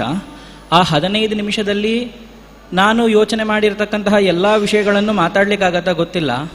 ಒಂದು 2 ನಿಮಿಷ ಪೀಠಿಗೆ ಕೊಟ್ಟು ವಿಷಯಕ್ಕೆ ನಾನು ಪ್ರವೇಶ ಮಾಡ್ತೇನೆ. ನಮಗೆ ಈಗಿನ ಕಾಲದಲ್ಲಿ ಇರತಕ್ಕಂತಹ ಏನೊಂದು ಈಗಿನ ಟರ್ಮ್ ವರ್ಡ್ ಅಂತ ಹೇಳ್ತಾರೆ, ಜೆನ್ ಝಿ ಮತ್ತು ಜೆನ್ ಆಲ್ಫಾ, ಆ ಜನರೇಷನ್ನವರು ನಮಗಿರ್ತಕ್ಕಂತಹ ಸಮಸ್ಯೆಗಳು ಅಂದರೆ ಇನ್ಕ್ಲೂಡ್ ನನ್ನನ್ನು ಹಿಡ್ಕೊಂಡು ನಾನು ಜೆನ್ ಝಿ ಆಗ್ತೀನಿ. ಅದರಿಂದಾಗಿ ನಮಗಿರ್ತಕ್ಕಂತಹ ಸಮಸ್ಯೆಗಳು ಅಂತ ಹೇಳಿದ್ರೆ ಯಾವುದು ಅಂತ ಹೇಳಿದ್ರೆ ಟೆಕ್ನಾಲಜಿ ಸಮಸ್ಯೆನೂ ಹೌದು, ನಮ್ಮನ್ನು ಪೋಷಣೆ ಮಾಡತಕ್ಕಂಥದ್ದು ಹೌದು. ಉದಾಹರಣೆಗೆ ನನ್ನ 7ನೇ ವಯಸ್ಸಿನಲ್ಲಿ ಎಷ್ಟು ಟೆಕ್ನಾಲಜಿ ಅಂತ ಹೇಳಿದ್ರೆ ಟೆಕ್ನಾಲಜಿಯ ಇವ್ಯಾಲ್ಯೂಯೇಷನ್ ಹೇಗಿತ್ತೋ ಅದನ್ನು ನನ್ನ 17ನೇ ವಯಸ್ಸಿಗೆ ಕಂಪೇರ್ ಮಾಡಿದೆ ಅಂತ ಹೇಳಿದ್ರೆ ಅದರ ಡಬಲ್ ಆಗಿತ್ತು. ನನ್ನ 17ನೇ ವಯಸ್ಸಿನಲ್ಲಿ ಇರತಕ್ಕಂತಹ ಯಾವ ಟೆಕ್ನಾಲಜಿಗಳೆಲ್ಲ ಇದ್ದು ನನ್ನ 27ನೇ ವಯಸ್ಸಿಗೆ ಕಂಪೇರ್ ಮಾಡಿದರೆ ಅದು ಟ್ರಿಪಲ್ ಆಗಿದೆ. ಸರಿ, ಇದು ಒಂದು ರೀತಿಯ ಒಳ್ಳೆಯದು. ಇದರಿಂದಾಗಿ ಇದು ಸಮಸ್ಯೆಯಲ್ಲಿ ಇದು ಪ್ರಾಬ್ಲಮ್ ಯಾಕಾಯಿತು? ಇದು ಇದರಿಂದಾಗಿ ಆಗ್ತಕ್ಕಂಥ ಸಮಸ್ಯೆ ಅಂತ ಹೇಳಿದ್ರೆ ಏನು? ಅದರಲ್ಲಿ ಇರ್ತಕ್ಕಂತಹ ಪ್ರಧಾನ ಸಮಸ್ಯೆಗಳು ಏನೇನು ಅಂತ ಹೇಳಿದ್ರೆ, ನಾವು ತುಂಬ ಲೌಕಿಕವಾಗಿ ಮಾತಾಡಬೇಕು ಅಂತ ಆದರೆ ಮೊದಲೆಲ್ಲ ನಾವು ಟಿ ವಿ ಬಂದಿದ್ದು ಹೊಸ್ತು. ಟಿ ವಿಗಳಲ್ಲಿ ಮೂವಿಯನ್ನು ನೋಡ್ತೀವಿ ಅಂತ ಆದರೆ 2.5 ತಾಸು ಮೂವಿ, ಎವ್ರಿ 15 ಮಿನಿಟ್ಸಿಗೆ 5 ನಿಮಿಷ ಬ್ರೇಕ್ ಕೊಟ್ಟರು ಹಾಗೆ ಅಂತ ಹೇಳಿದ್ರು 2.5 ತಾಸು ಮೂವಿ ಏನಿಲ್ಲ ಅಂದರೂ 4 ತಾಸು ಎಷ್ಟೇ ಮಧ್ಯದಲ್ಲಿ ಅರ್ಧ ಗಂಟೆ ನ್ಯೂಸ್ಗೆ ಅಂತ ಹೇಳಿ ಬ್ರೇಕ್ ಕೊಟ್ಟರು ನಾವೇನು ಮಾಡ್ತಿದ್ದೀವಿ ಅಂತ ಹೇಳಿದ್ರೆ ಅದನ್ನು ಸಹಿಸ್ಕೊಂಡು ಏನೊಂದು 4 ತಾಸು ನಾವು ನೋಡ್ತಾ ಇದ್ವಿ. ಇಷ್ಟು ಪೇಷನ್ಸ್ ನಮಗೆ ಈಗಿದೆಯಾ ಅನ್ನುವ ಪ್ರಧಾನವಾದಂತಹ ಸಮಸ್ಯೆ ಬರುತ್ತೆ ನಮಗೆ. ಇದನ್ನು ಯಾಕೆ ಈ ಉದಾಹರಣೆ ಕೊಡ್ತಾ ಇದ್ದೀನಿ ಅಂತ ಹೇಳಿದ್ರೆ ಇದು ಎಲ್ಲರಿಗೂ ಕನೆಕ್ಟ್ ಆಗಬೇಕು ಅಂತ ಹೇಳೋ ಸಲುವಾಗಿ. ಸರಿ, ಇದು ಎಲ್ಲಿಗೆ ಹೋಯಿತು? ಎಲ್ಲಿ ನಾವು ಮೊದಲು ಬ್ರೇಕ್ ಎಲ್ಲ ಆಯಿತು ಇದು ಅಂತ ಹೇಳಿದ್ರೆ, ಯಾವಾಗಲಾದರೂ ಒಮ್ಮೆ ನಮಗೆ ಆಕ್ಸೆಸ್ ಸಿಗುವಂಥ ಕಡೆ, ಈಸಿಯಾಗಿ ಯಾವಾಗಲೂ ಆಕ್ಸೆಸ್ ಸಿಗುವಂತಹ ಕಡೆ ಅಂತ ಒಂದು ಕಡೆ ಬಂದಾಗ ಎಲ್ಲರೂ ಕೂತ್ಕೊಂಡು ಒಂದು ಕಡೆ ಸೇರಿ ಟಿ ವಿ ನೋಡೋದನ್ನು ಮರ್ತೀವಿ. ಸರಿ, ಯೂಟ್ಯೂಬ್ ಬಂತು. ಯೂಟ್ಯೂಬ್ನಲ್ಲಿ ನಮಗೆ ಯಾವಾಗ ಬೇಕಾದ್ರೆ ಅವಾಗ ನೋಡೋಣ ಅಂತ ಹೇಳೋ ಪ್ರಸಂಗ ಬಂತು. ಇವಾಗ ಅದೂ ದಾಟಿ ರೀಲ್ಸ್ ಅಂತ ಬಂತು. ಸರಿ, ಅದರಲ್ಲಾದರೂ 30 ಸೆಕೆಂಡ್ ನಮಗೆ ಏಕಾಗ್ರತೆ ಕಾಣುತ್ತೆ ಅಂತ ಹೇಳಿದ್ರೆ ಅದನ್ನು ನಾವು ಫಾಸ್ಟ್ ಫಾರ್ವರ್ಡ್ ಮಾಡ್ಕೊಂಡು ನಾವು ಏನು ಮಾಡ್ತೀವಿ ಅಂತ ಹೇಳಿದ್ರೆ 15 ಸೆಕೆಂಡಿಗೆ ಬಂದಿದ್ದೇವೆ. ಹಾಗಾದರೆ ನಮ್ಮಲ್ಲಿ ಇರ್ತಕ್ಕಂತಹ ಆ ಪೇಷನ್ಸ್ ಮತ್ತು ಆ ಕಾನ್ಸಂಟ್ರೇಷನ್ ಇದು ಎರಡೂ ಈ ಟೆಕ್ನಾಲಜಿ ಎಷ್ಟಕ್ಕೆಷ್ಟು ಡೆವಲಪ್ ಆಯಿತು, ಎಷ್ಟಕ್ಕಷ್ಟಕ್ಕೆ ನಮ್ಮೆಲ್ಲರಿಗೂ ಕೂಡ ಅದಕ್ಕೆ ಆಕ್ಸೆಸ್ ಸಿಕ್ತು, ಎಷ್ಟರ ವಯಸ್ಸಿನಿಂದಾಗಿ ಎಷ್ಟರ ವಯಸ್ಸಿನವರು ಅದನ್ನು ಉಪಯೋಗಿಸಬೇಕು ಅಂತ ಹೇಳ್ತಕ್ಕಂತಹ ಪರಿಮಿತಿ ಇಲ್ಲದೆ ಹೋಯಿತು. ಆವಾಗ ಎಲ್ಲರಿಗೂ ಅದರ ಆಕ್ಸೆಸ್ ಸಿಕ್ಕಿತು, ಏಕಾಗ್ರತೆ ಹಾಳಾಯಿತು. ಪ್ರಧಾನವಾಗಿ ನಮ್ಮ ಈ ಸನಾತನ ಧರ್ಮದಲ್ಲಿ ಗರ್ಭಾತ್ ಅಷ್ಟಮದಲ್ಲೋ ಅಥವಾ 8ನೇ ವಯಸ್ಸಿನಲ್ಲೋ ಅಥವಾ 7ನೇ ವಯಸ್ಸಿನಲ್ಲೋ ಒಬ್ಬನಿಗೆ ಒಂದು ಹುಡುಗನಿಗೆ ಮುಂಜುವಿಯನ್ನು ಮಾಡಿ ಬ್ರಹ್ಮೋಪದೇಶ ಅಂತ ಮಾಡಿಸಿ ಅವನಿಗೆ ಹೇಳ್ತಕ್ಕಂಥದ್ದು ಏನು ಅಂತ ಹೇಳಿದ್ರೆ 108 ಗಾಯತ್ರಿ ಮಂತ್ರ ಜಪವನ್ನು ಮಾಡಬೇಕು ಅಂತ. ಸಹಸ್ರ ಪರಮಾಂ ದೇವಿ ಶತಮಧ್ಯಾಂ ದಶಾವರಾಂ, 1000 ಮಾಡಬೇಕು, 108 ಮಾಡಬೇಕು ಅಥವಾ 10 ಮಾಡಬೇಕು, ಕನಿಷ್ಠ ಪಕ್ಷ 10 ಮಾಡಬೇಕು. ಈ ಕ್ಯಾಟಗರಿಯನ್ನು ಕೊಟ್ಟು 108 ಮಾಡಬೇಕು ಅಂತ ಅವನಿಗೆ ಹೇಳಬೇಕು ಅಂತ ಹೇಳಿದ್ರೆ 108 ಮಾಡಲಿಕ್ಕೆ ಬೇಕಾದಂತಹ ಏಕಾಗ್ರತೆಯನ್ನು ಸಂಪಾದಿಸಿಕೊಡ್ಬೇಕು. ಅದಕ್ಕೆ ತಕ್ಕ ರೀತಿಯಾದಂತಹ ಎನ್ವೈರ್ಮೆಂಟ್ ಅನ್ನು ಕಲ್ಪಿಸಿಕೊಡ್ಬೇಕು. ಅದು ಹೆತ್ತವರು ಮಾಡಬೇಕಾದಂತಹ ಜವಾಬ್ದಾರಿ. ಈಗಿನ ಕಾಲದಲ್ಲಿ ಹೆತ್ತವರೂ ಕೂಡ ಯಾವಾಗ ತಮ್ಮ ಕೈಯಲ್ಲಿ ಇದೇ ರೀತಿಯಾದಂತಹ ಮಾಧ್ಯಮಗಳಲ್ಲೇ ವಿಷಯಗಳನ್ನು ಸೇವನೆ ಮಾಡ್ತಾ ಇದ್ದಾರೆ. ನಾನು ಇದನ್ನು ಸರಿಯಾದ ಪದದಿಂದಾಗಿ ಹೇಳಬೇಕು ಅಂತ ಹೇಳಿದ್ರೆ ಕನ್ಸ್ಯೂಮಿಂಗ್, ಯಾವುದನ್ನು ಕನ್ಸ್ಯೂಮಿಂಗ್ ಮಾಡ್ತಾ ಇದ್ದಾರೆ ಅಂತ ಹೇಳಿದ್ರೆ information consuming which is overloaded with them. ಯಾವಾಗ ಆ ಇನ್ಫಾರ್ಮೇಶನ್ ಎಲ್ಲವೂ ಓವರ್ಲೋಡ್ ಆಗತ್ತೆ, ಅದರಿಂದಾಗಿ ಆಗ್ತಕ್ಕಂತಹ ಪ್ರಭಾವ ಏನು? ಸರಿ ಆಯಿತು, ಅದೇ ಮಾಧ್ಯಮದಲ್ಲಿ ಒಳ್ಳೆಯ ಸಮಾಚಾರಗಳು ಬರುತ್ತೆ. ಇವತ್ತು ಈಗಿನ ಕಾರ್ಯಕ್ರಮವನ್ನು ಇದೇ ಮಾಧ್ಯಮದಲ್ಲಿ ಕೂತ್ಕೊಂಡೇ ಕಾಣ್ತಕ್ಕಂತಹ ವಿದೇಶದಲ್ಲಿ ಇರ್ತಕ್ಕಂಥವ್ರು ಎಷ್ಟೋ ಜನ ಇದ್ದಾರೆ. ಅವರಿಗೆಲ್ಲರಿಗೂ ಕೂಡ ಈ ಟೆಕ್ನಾಲಜಿಯಿಂದ ಅನುಕೂಲ ಆಗ್ತಾ ಇದೆ. ಇಲ್ಲ ಅಂತ ನೀವು ಹೇಗೆ ಹೇಳ್ತೀರಿ? ಹೌದು, ಖಂಡಿತ ಹೌದು. ಒಂದೇ ಟೆಕ್ನಾಲಜಿಯಿಂದ ಒಬ್ಬರಿಗೆ ಅನುಕೂಲವೂ ಆಗ್ತಾ ಇದೆ, ಪ್ರತಿಕೂಲವೂ ಆಗ್ತಾ ಇದೆ. ಅದರಲ್ಲಿ ಎರಡನೇ ಮಾತಿಲ್ಲ. ಯಾವುದನ್ನು ಸ್ವೀಕಾರ ಮಾಡಬೇಕು, ಯಾವುದನ್ನು ಸ್ವೀಕಾರ ಮಾಡಬಾರ್ದು ಹಾಗೆ ಅಂತ ಹೇಳ್ತಕ್ಕಂತಹ ಒಂದು ವಿವೇಚನೆ ಅಂತ ಹೇಳೋದು ಏನಿದೆ, ಆ ವಿವೇಚನೆ ಅಂತ ಹೇಳಿದ್ರೆ ಕ್ರಿಟಿಕಲ್ ಥಿಂಕಿಂಗ್ ಅಂತ ಹೇಳೋದು ಏನಿದೆ, ಅದು ಎಷ್ಟಕ್ಕೆಷ್ಟು ನಮಗೆ ಕಡಿಮೆ ಆಗಿದೆ ಅನ್ನೋದನ್ನು ನಾವು ನೋಡಬೇಕು. ಆ ಕ್ರಿಟಿಕಲ್ ಥಿಂಕಿಂಗ್ ಅಂತ ಹೇಳೋದನ್ನು ಶಾಸ್ತ್ರದಲ್ಲಿ ಮೊದಲು ಒಂದು ಪದದಿಂದಾಗಿ ಎಲ್ಲ ಪ್ರಕರಣ ಗ್ರಂಥಗಳಲ್ಲೂ ನಾವು ಕಾಣಬಹುದು. ಏನು ಅಂತ ಹೇಳಿದ್ರೆ ನಿತ್ಯಾನಿತ್ಯ ವಸ್ತು ವಿವೇಕ. ನಿತ್ಯಾನಿತ್ಯ ವಸ್ತು ವಿವೇಕ ಅಂತ ಹೇಳೋದು ಮೊದಲು ಹಂತ. ಯಾವುದಕ್ಕೆ ಅಂತ ಹೇಳಿದ್ರೆ ಒಬ್ಬ ವ್ಯಕ್ತಿ ಮೋಕ್ಷಕ್ಕೆ ಹೋಗಬೇಕು ಅಂತ ಆದರೆ ಮೊದಲು ಏನಿರಬೇಕು, ಅವನಿಗೆ ಬೇಸಿಕ್ ಕ್ವಾಲಿಟಿ ಏನು ಅಂತ ಹೇಳಿದ್ರೆ ನಿತ್ಯಾನಿತ್ಯ ವಸ್ತು ವಿವೇಕ ಇರಬೇಕು. ಒಂದು ವಸ್ತು ಯಾವುದು ನಿತ್ಯ, ಯಾವುದು ಅನಿತ್ಯ. ನಿತ್ಯ ಅಂತ ಹೇಳಿದ್ರೆ ಏನು, ಅನಿತ್ಯ ಅಂತ ಹೇಳಿದ್ರೆ ನಿತ್ಯ ಅಂತ ಹೇಳಿದ್ರೆ ಎಟರ್ನಿಟಿ. ಯಾವುದಕ್ಕೆ which doesn't have a begin and end, ಅದನ್ನು ನೀವು ನಿತ್ಯ ಹಾಗೆ ಅಂತ ಕರಿತೀವಿ. ಅದೆಲ್ಲವೂ ಯಾವುದನ್ನು ನಮಗೆ ಗೊತ್ತು, ಆತ್ಮ, ಪರಮಾತ್ಮ, ಆಕಾಶ, ಕಾಲ ಅಂತ ಹೇಳಿ ಕ್ಯಾಟಗರಿ ಶಾಸ್ತ್ರನೇ ಮಾಡಿಕೊಟ್ಟಿದೆ. ಇದು ನಿತ್ಯ ಅಂತ ನಾನು ತಿಳ್ಕೊಂಡಿದ್ದೀನಿ. ಕೆಲವೊಂದೆಲ್ಲ ಅನಿತ್ಯ, ಈ ದೇಹ ಅನಿತ್ಯ, ಜಡ ಪದಾರ್ಥಗಳು ಅನಿತ್ಯ ಅಂತ ಹೇಳೋ ಜ್ಞಾನ ಇದೆ. ಹಾಗಾದರೆ ನಾನು ಮೋಕ್ಷಕ್ಕೆ ಅಧಿಕಾರಿ ಆಗ್ತೀನೋ ಅಂತ ಹೇಳಿದ್ರೆ ಖಂಡಿತವಾಗ್ಲೂ ಅಲ್ಲ. ಯಾವ ವಸ್ತುವಿನಿಂದಾಗಿ ನಮ್ಮ ಈ ಪ್ರಸ್ತುತ ಸಾಮಾನ್ಯವಾದಂತಹ ಒಂದು ಮನಸ್ಥಿತಿ ಇದೆ, ಅದು ಏರುಪೇರು ಆಗ್ತಾ ಇದೆ, ಆ ಏರುಪೇರುಗೆ ಕಾರಣವಾದಂತಹ ಯಾವ ವಸ್ತುವಿನಲ್ಲಿ ಒಂದು ಲಿಮಿಟೇಷನ್ ಇಟ್ಕೋಬೇಕು ನಾವು. ಈ ವಸ್ತುವನ್ನು ಇಷ್ಟು ಹೊತ್ತು ಮಾತ್ರ ನಾವು ಸೇವನೆ ಮಾಡ್ತೇನೆ, ಇದರ ನಂತರ ನಾನು ಸೇವನೆ ಮಾಡಲ್ಲ. ಸೇವನೆ ಅಂತ ಹೇಳಿದ್ರೆ ನಾನು ಇದೇ ಒಂದು ಸ್ಕ್ರೀನನ್ನು ನಾನು ಉಪಯೋಗಿಸ್ತಿದ್ದೀನಿ ಹಾಗೆ ಅಂತ ಹೇಳಿದ್ರೆ ನನ್ನ ಸ್ಕ್ರೀನ್ ಟೈಮನ್ನು ನಾನು ಮಿನಿಮಮ್, ಅಂದರೆ ನಾನು ಇದನ್ನು ಆರ್ಟಿಕಲಲ್ಲಿ ಓದಿ ತಿಳ್ಕೊಂಡದ್ದು, ಅಡಲ್ಟ್ ಅಂತ ಹೇಳಿದ್ರೆ 18+ನವರೆಲ್ಲರೂ ಏನು ಮಾಡಬೇಕು ಅಂತ ಹೇಳಿದ್ರೆ ಒಂದು ದಿನಕ್ಕೆ 2 ರಿಂದ 4 ಗಂಟೆ ಸ್ಕ್ರೀನ್ ಟೈಮಿಂಗು. ಉಳಿದವರು ಮಕ್ಕಳಿಗೆ ಅಂತ ಹೇಳಿದ್ರೆ ಅದಕ್ಕಿಂತಲೂ 20% ಕಡಿಮೆ ಅಂತ ಹೇಳೋದು ಒಂದು ಸಾಧಾರಣವಾದಂತಹ ಮಾಹಿತಿ. ಯಾವಾಗ ಒಬ್ಬ ವ್ಯಕ್ತಿಗೆ ತನ್ನ ನಿತ್ಯ ಮತ್ತು ಅನಿತ್ಯ ಈ ವಸ್ತುವಿನ ವಿವೇಕ ಇಲ್ಲ, ಏನು ಮಾಡ್ತಾ ಇದ್ದಾನೆ ಆ ವ್ಯಕ್ತಿ? ವಿಷಯ ಪದಾರ್ಥಗಳು ಒಂದೇ ಒಂದು ಉದಾಹರಣೆ ನಾವಿವಾಗ ಕಾಣ್ತಾ ಇದ್ದದ್ದು ಯಾವುದು ಅಂತ ಹೇಳಿದ್ರೆ ಇವಾಗ ಫೋನು. ಈ ಒಬ್ಬರಿಗೆ ಇವಾಗ ಎಲ್ಲರಿಗೂ ರಿಗರಸ್ ಆಗಿ ನಮಗೆ ಅದು ಬೇಕಾಗಿದೆ, ಅದರಿಂದಾಗಿ ಆ ವಿಷಯ ಪದಾರ್ಥಗಳ ಸೇವನೆ. ಒಬ್ಬೊಬ್ಬರಿಗೆ ಇನ್ನೊಬ್ಬರು ಇನ್ನೊಂದಿರುತ್ತೆ.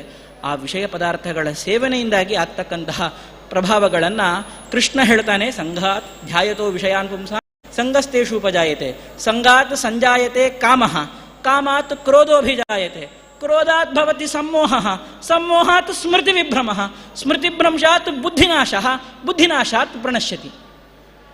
ಇಡೀ ಮೊದಲನೇ ಹಂತವನ್ನು ಏನು ಮೊದಲು ನಮಗೆ ಬೇಕಾಗಿರ್ತಕ್ಕಂತಹ ಒಂದೇ ಒಂದು ಪಾಯಿಂಟ್ ಯಾವುದು ಅಂತ ಹೇಳಿದ್ರೆ ಇಲ್ಲಿ ವಿಷಯ ಪದಾರ್ಥಗಳ ಸೇವನೆ. ಧ್ಯಾಯತೋ ವಿಷಯಾನುಪುಂಸ. ಒಬ್ಬ ಮನುಷ್ಯ ಯಾವಾಗ ವಿಷಯ ಪದಾರ್ಥಗಳನ್ನು ಸೇವನೆ ಮಾಡಲಿಕ್ಕೆ ಪ್ರಾರಂಭ ಮಾಡ್ತಾನೆ, ಆ ಪ್ರಾರಂಭ ಮಾಡಬೇಕಾಗಿರ್ತಕ್ಕಂತಹ ವ್ಯಕ್ತಿ ಮೊದಲು ಏನು ಮಾಡಬೇಕು ಅಂತ ಹೇಳಿದ್ರೆ ನಿಗ್ರಹ ಹಾಗೆ ಅಂತ ಹೇಳೋದನ್ನು ಕೃಷ್ಣನೇ ಕೇಳ್ತಾನೆ. ಪ್ರಕೃತಿಂ ಯಾಂತಿ ಅರ್ಜುನ ಏನಂತ ಹೇಳಿದ್ರೆ ಪ್ರಕೃತಿಂ ಯಾಂತಿ ಭೂತಾನಿ ನಿಗ್ರಹ ಕಿಂ ಕರಿಷ್ಯತಿ. ನಿಗ್ರಹ ಮಾಡಬೇಕು, ಇಂದ್ರಿಯ ನಿಗ್ರಹಗಳನ್ನು ಮಾಡ್ಕೋಬೇಕು ಅಂತೆಲ್ಲ ಹೇಳ್ತಾ ಇದೆಯಲ್ವಾ. ನನ್ನ ಸ್ವಭಾವ ಹೇಗಿದನೋ ಹಾಗೆ ಮುಂದುವರಿಯುತ್ತೆ ಹಾಗೆ ಅಂತ ಆದರೆ ನೀ ನಿಗ್ರಹ ಮಾಡಿ ಏನು ಪ್ರಯೋಜನ ಹಾಗೆ ಅಂತಲೂ ಕೃಷ್ಣನೇ ಕೇಳ್ತಾನೆ. ಆದರೆ ಇಂದ್ರಿಯವನ್ನು ನೀನು ನಿಗ್ರಹ ಮಾಡಿಕೊಳ್ಳದೆ ಯಾವ ವ್ಯಕ್ತಿ ಮನಸ್ಸು ಎಂಬತಕ್ಕಂತಹದನ್ನು ಎಲ್ಲ ಕಡೆ ಬಿಡ್ತಾನೆ, ಆ ವ್ಯಕ್ತಿ ಮಿಥ್ಯಾಚಾರಿ ಹಾಗೆ ಅಂತ ಕರೆಸ್ಕೊಳ್ತಾನೆ ಅಂತ ಹೇಳುವ ಸಮಾಚಾರವನ್ನು ಕೃಷ್ಣನೇ ಹೇಳ್ತಾನೆ. ಅಲ್ಲಿ ಭಗವದ್ಗೀತೆಗಳಲ್ಲಿ ನಮಗೆ ಗೊಂದಲಗಳು ಕಾಣುತ್ತದೆ. ಆಗ ಇದನ್ನು ಸರಿಯಾಗಿ ಅರ್ಥ ಮಾಡ್ಕೋಬೇಕು, ನಮಗೆ ಇದನ್ನು ಸರಿಯಾಗಿ ತಿಳ್ಕೋಬೇಕು ಅಂತ ಆದರೆ ನಾವು ಮಾಡಲೇಬೇಕಾದಂತಹ ಕೆಲಸ ಏನು ಅಂತ ಹೇಳಿದ್ರೆ ಅಧ್ಯಯನ, ಆ ಅಧ್ಯಯನಕ್ಕೆ ಪ್ರತಿಬಂಧಕವಾದಂತಹ ಇರತಕ್ಕಂತಹ ಯಾವ ಯಾವ ವಿಷಯ ಸೇವನೆಗಳಿದೆ ಅದರಲ್ಲಿ ನಾನು ಮಾಡಬೇಕಾದಂತಹ ಒಂದು ಲಿಮಿಟೇಷನ್. ನಾನು ಯೂಸ್ ಮಾಡಲೇಬೇಡಿ ಹಾಗೆ ಅಂತ ಹೇಳೋದನ್ನು ನಾನು ಕಡ್ಡಾಯವಾಗಿ ಹೇಳಲಾರೆ. ಯೂಸ್ ಮಾಡಿ, ಎಲ್ಲಿಯವರೆಗೆ ನೀವು ಇದನ್ನು ಯೂಸ್ ಮಾಡೋದು ನಿಮ್ಮ ಗುರಿ ಅಂತ ಹೇಳಿದ್ರೆ ನಿಮ್ಮ ಕರ್ತವ್ಯ. ನಮ್ಮ ಕರ್ತವ್ಯ ಹಾಗೆ ಅಂತ ಹೇಳೋದನ್ನು ಧರ್ಮ ಹಾಗೆ ಅಂತ ಹೇಳಿದ್ರೆ ಏನು?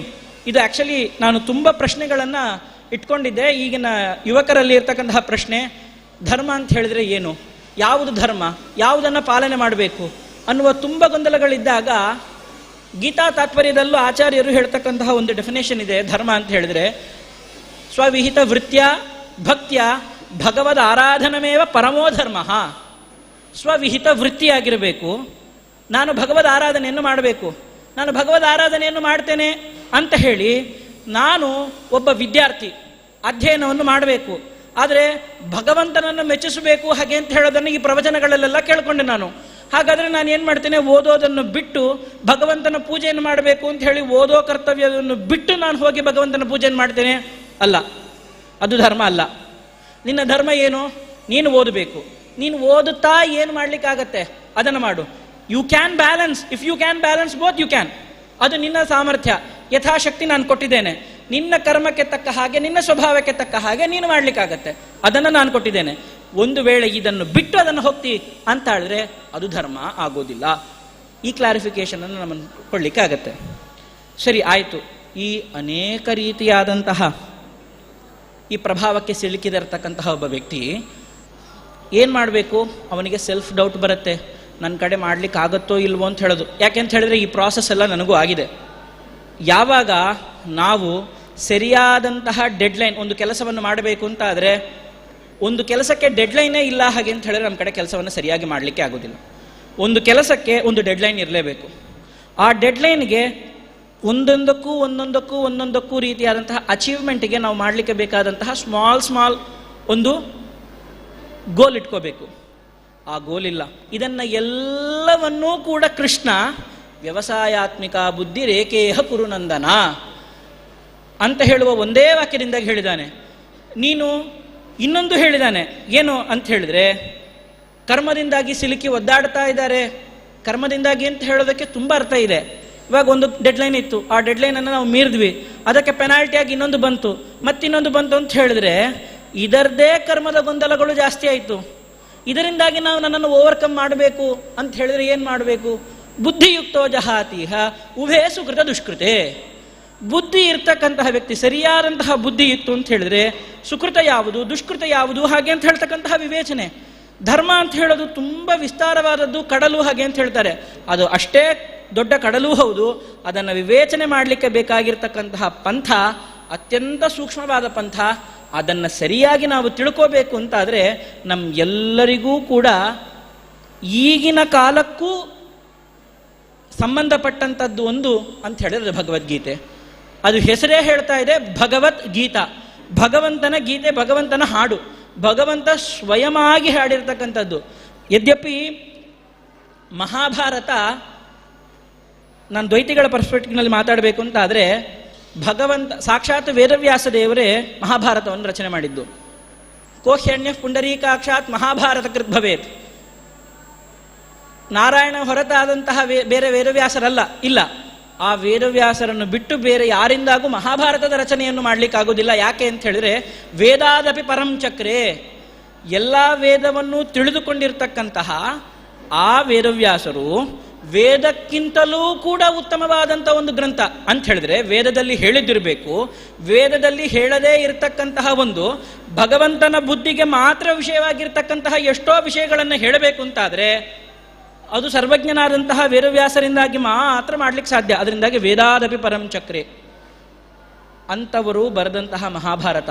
ಆದರೆ ಮಹಾಭಾರತದ ಉಳಿದ ಇತರ ಖಂಡಗಳನ್ನೆಲ್ಲವನ್ನು ನಾವು ಹೇಗೆ ಇವಾಗ ಭಗವದ್ಗೀತೆಯನ್ನು ನಾವು ಕೊಂಡಾಡ್ತೇವೆ ಹಾಗೆ ನಾವುಗಳನ್ನು ಕೊಂಡಾಡೋದಿಲ್ಲ. ಕಾರಣ ಭಗವದ್ಗೀತೆಗೆ ಮಾತ್ರ ಯಾಕೆ ಅಂತ ಹೇಳಿದ್ರೆ, ಇಡೀ ಮಹಾಭಾರತವನ್ನು ನಾವು 18 ಪರ್ವಗಳನ್ನು ತೆಗೆದು ನೋಡಿದ್ದೀವಿ ಅಂತಾದರೆ, ಶಾಂತಿ ಪರ್ವವನ್ನು ಬಿಟ್ಟು 18 ಪರ್ವಗಳನ್ನು ತೆಗೆದು ಬಿಟ್ವಿ ಅಂತಾದರೆ, ಆ 17 ಪರ್ವಗಳು ಎಷ್ಟೋ ಅಷ್ಟೇ ತೂಕ ಉಳ್ಳದ್ದು ಯಾವುದು ಅಂತ ಹೇಳಿದ್ರೆ ಶಾಂತಿ ಪರ್ವ. ಈ ಎರಡೂ ವಿಷಯಗಳ ಸಾರಾಂಶವನ್ನು ಗ್ರಹಿಸಿಕೊಡುವುದು ಯಾವುದು ಅಂತ ಹೇಳಿದ್ರೆ ಭಗವದ್ಗೀತೆ 700 ಶ್ಲೋಕಗಳಲ್ಲಿ ಇದರಲ್ಲಿ ಇಲ್ಲ, ಈ ವಿಷಯ ಈ ಭಗವದ್ಗೀತೆಯಲ್ಲಿ ಇಲ್ಲ ಅಂತ ಹೇಳೋದನ್ನು ಹೇಳಲಿಕ್ಕೆ ಬರೋದಿಲ್ಲ. ಯದಿ ಹಾಸ್ತಿ ತದನ್ಯತ್ರ ಎನ್ನೇ ಹಾಸ್ತಿ ನ ಕುತ್ರಚಿತ್, ಅದನ್ನು ಸ್ಪಷ್ಟವಾಗಿ ಹೇಳಿದ್ದಾರೆ. ಹಾಗಿರಬೇಕಾದ್ರೆ ಇವುಗಳ ಮಧ್ಯದಲ್ಲಿ ನಮಗೆ ಬೇಕಾಗಿರ್ತಕ್ಕಂತಹ ಇಂದಿಗೂ ಇರತಕ್ಕಂತಹ ಸಮಸ್ಯೆಗಳಿಗೆ ಇದು ಯಾವ ಯಾವ ರೀತಿಯಲ್ಲಿ ಉತ್ತರವನ್ನು ಕೊಡುವಂಥದ್ದಾಗಿದೆ ಅನ್ನೋದನ್ನು ನಾವು ಹುಡುಕಬೇಕು. ನಮ್ಮ ಈ ಶ್ಲೋಕವನ್ನು ನಾವು ತೆಗೆದು ನೋಡಿದೆವು, ಬರೀ ಆಧ್ಯಾತ್ಮಿಕವಾದಂತಹ ಅರ್ಥವನ್ನು ಮಾತ್ರ ಹೇಳಿಕೊಡ್ತಾ ಇರುತ್ತೆ. ಕೇವಲ ಇದಕ್ಕೆ ಅಧ್ಯಾತ್ಮಪರವಾದಂತಹ ಅರ್ಥವು ಮಾತ್ರ ಇತ್ತು ಅಂತ ಆದರೆ ನಮಗೆ ಸಂಶಯ ಬರುತ್ತೆ. ಹಾಗಾದರೆ ಇದು ನನಗೆ ಈಗಿನ ಕಾಲಕ್ಕೆ ಪ್ರಸ್ತುತವೇ ಅಲ್ವೋ? ಹಾಗಾದರೆ ಈ ಮೋಕ್ಷ ಬೇಕು ಹಾಗೆ ಅಂತ ಹೇಳುವವನು ಎಕ್ಸಾಮಲ್ಲಿ ಪಾಸ್ ಆಗಬೇಕು, ಎಕ್ಸಾಮಿನ ಆಂಗ್ಸೈಟಿ ಇರತಕ್ಕಂತಹ ವ್ಯಕ್ತಿ ಭಗವದ್ಗೀತೆಯನ್ನು ತೆಗೆದು ಓದಿದ ಅಂತ ಆದರೆ ಅವನಿಗೆ ಮೋಕ್ಷಕ್ಕೆ ಹೋಗ್ಲಿಕ್ಕೆ ಬೇಕಾದಂತಹ ಮಾರ್ಗವನ್ನು ಹೇಳಿತು ಅಂತಾದರೆ, ಎಕ್ಸಾಮಲ್ಲಿ ಪಾಸ್ ಆಗಬೇಕು ಅಂತ ಹೇಳ್ತಕ್ಕಂತಹ ವ್ಯಕ್ತಿಗೆ ಭಗವದ್ಗೀತೆ ಅವಾಗ ಏನಾಯಿತು ಅಂತ ಹೇಳಿದ್ರೆ ಪ್ರಸ್ತುತ ಅಲ್ಲ, ಅದು ಇರೆಲೆವೆನ್ಸ್ ಅದು. ಹಾಗಾದರೆ ಭಗವದ್ಗೀತೆಯನ್ನು ಅವನಿಗೂ ಕೂಡ ಅನ್ವಯಿಸಬೇಕು ಅಂತಾದರೆ ನಾವು ಏನು ಮಾಡಬೇಕು ಅಂತ ಹೇಳಿದ್ರೆ, ಯಾವಾಗ ಆ ವ್ಯಕ್ತಿ ಓದುತ್ತಾನೆ ಆ ಓದುವ ವ್ಯಕ್ತಿಗೆ ಸಂಬಂಧಪಟ್ಟ ರೀತಿಯಲ್ಲಿರ್ತಕ್ಕಂತಹ ಒಂದು ಅರ್ಥ ಉಂಟು. ಏನು, 7 ದಿವಸ ಅಂದರೆ ಪರೀಕ್ಷೆಗೆ ಅಂತ ಹೇಳಿ 1 ವರ್ಷ ಸಮಯ ಇರುತ್ತೆ, 1 ವರ್ಷ ಓದಲ್ಲ, ಎಕ್ಸಾಮಿಗೆ ಅಂತ ಕೊಟ್ಟ 1 ತಿಂಗಳು ಎಕ್ಸಾಮ್ ಹಾಲಿಡೇಸಲ್ಲಿ ಓದಿ ನಾನು ಡಿಸ್ಟಿಂಕ್ಷನ್ ತಗೋಬೇಕು ಅಂತ ಹೇಳೋದು ಅಸಂಭಾವಿತ. ನಿನ್ನ ಪ್ರಯತ್ನ ಎಷ್ಟಿರುತ್ತೆ ಅಷ್ಟು ಫಲ ಕೊಡ್ತೇನೆ ನಾನು. ನೀನು ಎಲ್ಲಿಯವರೆಗೆ ನಿನ್ನ ಟೈಮನ್ನು ಒಂದು ವಿಷಯಕ್ಕೆ ಇನ್ವೆಸ್ಟೇ ಮಾಡಲಿಕ್ಕೆ ತಯಾರಿಲ್ಲ, ಅಷ್ಟೇ ಪ್ರಾಫಿಟನ್ನು ನೀನು ಎಕ್ಸ್ಪೆಕ್ಟ್ ಮಾಡಲಿಕ್ಕೂ ರೆಡಿ ಇರಬಾರ್ದು. ಈ ವಿವೇಚನೆಯನ್ನು ನಮಗೆ ಮಾಡಿಕೊಡಬೇಕು ಅಂತ ಹೇಳಿ ತೋರಿಸಿಕೊಡಬೇಕು ಅಂತಾದರೆ ಅದು ಭಗವದ್ಗೀತೆ ಇತ್ತು ಅಂತ ಆದರೆ ಮಾಡಲಿಕ್ಕೆ ಬರುತ್ತೆ.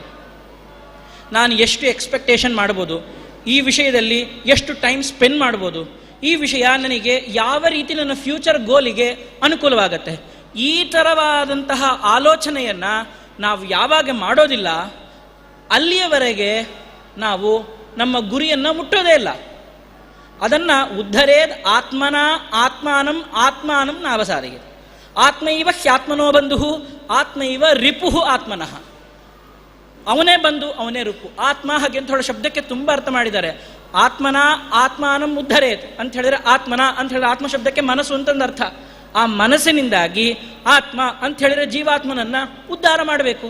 ಆತ್ಮನಿಂದಾಗಿ ತನ್ನ ಜೀವಾತ್ಮನನ್ನು ಉದ್ಧಾರ ಮಾಡಬೇಕು ಅಂತ ಹೇಳಿದ್ರೆ ಏನರ್ಥ ಅಂತ ಹೇಳಿದ್ರೆ ಬುದ್ಧಿಯುಕ್ತೋ ಜಹಾತಿಹ ಉಭೇ ಸುಕೃತ ದುಷ್ಕೃತೆ ಯೋಗ ಕರ್ಮಸು ಕೌಶಲಂ. ಇವು ಎಲ್ಲ ಒಂದು ಸಣ್ಣ ಸಣ್ಣ ಪದಗಳು ಏನಿದೆ ಅವುಗಳನ್ನು ಎಲ್ಲವನ್ನು ಒಂದುಗೂಡಿಸಿ ನಾವು ಯಾವಾಗ ಭಗವದ್ಗೀತೆಯನ್ನು ನೋಡ್ತೇವೋ ಆವಾಗ ಆ ಭಗವದ್ಗೀತೆ ಖಂಡಿತವಾಗಲೂ ಇಂದು ಅಲ್ಲ, ಎಲ್ಲಿಯವರೆಗೆ ಮಾನವರು ಅಂತ ಹೇಳೋರು ಇದ್ದಾರೆ ಅಲ್ಲಿಯವರೆಗೂ ಕೂಡ ಭಗವದ್ಗೀತೆ ಎಲ್ಲರಿಗೂ ಕೂಡ ಪ್ರಸ್ತುತ ಆಗೇ ಆಗತ್ತೆ ಅಂತ ಹೇಳ್ತಾ ಈ ಕಾರ್ಯಕ್ರಮಕ್ಕೆ ಈ ಮಾತಿಗೆ ಅವಕಾಶ ಮಾಡಿಕೊಟ್ಟಂತಹ ಈ HSVJ ಫೌಂಡೇಶನ್ಗೂ ಹಾಗೆ ಈ ಪುತ್ತಿಗೆ ಪರ್ಯಾಯ ಮಠಾಧೀಶರಾದಂತಹ ಉಭಯ ಶ್ರೀಪಾದರಿಗೂ ಕೂಡ ನನ್ನ ಪ್ರಣಾಮಗಳನ್ನು ಸಲ್ಲಿಸ್ತಾ ನನ್ನ ವಾಕ್ಕುಸುಮಗಳನ್ನು ಮಧ್ವಾಂತರ್ಗತ ಭಾರತೀ ರಮಣ ಮುಖ್ಯ ಪ್ರಾಣಾಂತರ್ಗತ ಶ್ರೀಕೃಷ್ಣನಲ್ಲಿ ಸಮರ್ಪಣೆ ಮಾಡ್ತಾ ಇದ್ದಾನೆ. ಶ್ರೀಕೃಷ್ಣಾರ್ಪಣಮಸ್ತು. ಅಚ್ಯುತಾಯ ನಮಃ, ಅನಂತಾಯ ನಮಃ, ಗೋವಿಂದಾಯ ನಮಃ. ಅಚ್ಯುತಾನಂತ ಗೋವಿಂದೇಭ್ಯೋ ನಮೋ ನಮಃ. ಶ್ರೀಕೃಷ್ಣಾರ್ಪಣಮಸ್ತು.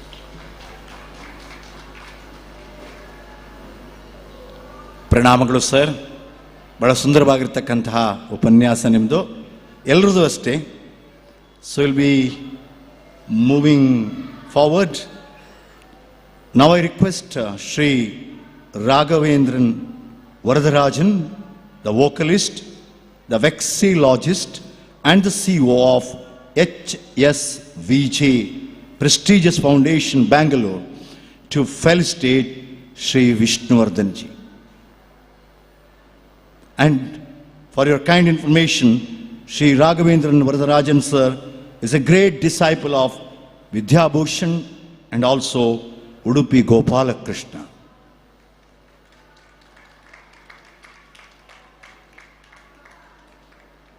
Thank you so much, sir. We cordially invite Sri Raghavendran Varadarajan to make a couple of announcements.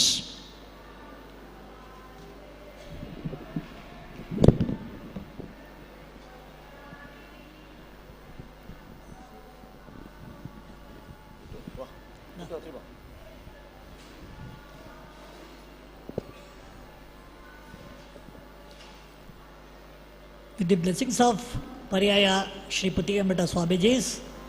HSVJ Foundation would like to make a special announcement today, and we are extremely delighted to announce this, that HSVJ Foundation, with the blessings of Swamiji, will be contributing this honorarium of rupees 5,000 for each participant who had come and participated, and we want to encourage youngsters like them to come and participate in this event, and they should be inspiring many more people like them. As a part of this initiative, we have selected 5, we are going to give them, and one more special announcement will be made by our trustee Sri Jagan. Thank you, Raghavendra. You have done a wonderful announcement for our speakers. I hope actually the speakers would like this announcement. So additionally, our CEO wants to add one more information for our speakers today. We have been actually selected 2 speakers, being our foundation's women's wing leader. Kumari Harini has been selected. Harini Shri has been selected as a women's wing leader from today's onwards, with the blessing of our Swamiji in the Krishna Matha. I would like to actually to continue her services for whatever she currently doing, and along with that actually she is going to do the good job for our organization. Thank you very much, Harini Shri. And the male participant, actually speaker, who has done actually a wonderful job today, one of the speakers, Sudarshan Hebari, actually he is going to be our HSVJ Foundation youth wing in the male. So this has been a wonderful announcement. We have been selected among these 5 speakers. And other speakers, that doesn't mean that actually they are not good. That opportunity comes, HSVJ Foundation giving the platform to the youngsters to more to do the services for our community. Thank you very much for listening this. And one more thing we want to announce, that to ensure transparency, we will be transferring the honorarium amount to the participant directly to their bank account, and we will make them along with their certificate also. We will make the announcement soon to them personally. Thank you.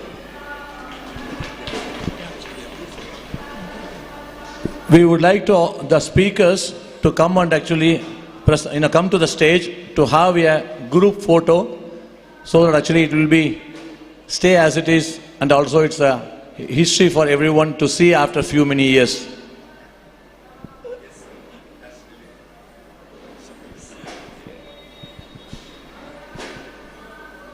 And kindly note, ladies and gentlemen, you will be distributed with the English version of the book, which was released by both the Swamijis in the afternoon to all of you, and our Jaganji and his team are going to distribute the English version of the book, being authored by Madam here, and she's here, and that will be distributed among all of you. Kindly receive a copy. It's free of cost for everybody's benefit, right?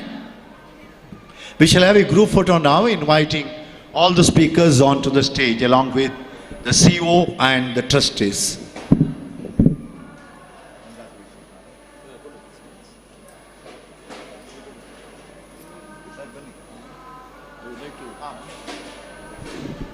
I would like to invite our special guest from Sydney as well, Mr. Seva Singh and Navneet.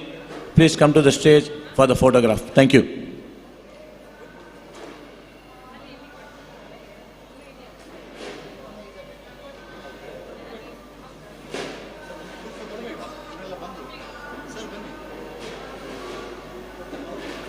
Please come, sir. We shall have a group photo here. Please. It's a very memorable event with one theme: harmony, humanity, and peace. Please, please. Madam, please join us. Anuradha Sridhar, madam, you are cordially invited.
Ladies and gentlemen, moving on to a very beautiful program. Amidst us we have Sri Vikas Sudhindran, Hindustani vocalist from Melbourne, Australia, who is with us today as a part of this program. We cordially invite him and to seek the blessings of both the Swamijis here, and he'll be rendering his rendition for about 3 to 4 minutes on this stage. Sir, stage is yours, and all the best to you.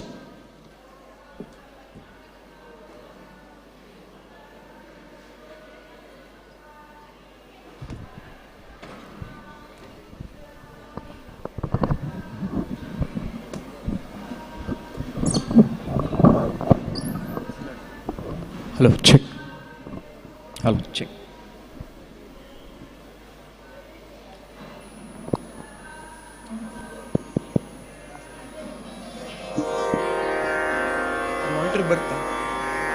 Hello, check. Hello, check.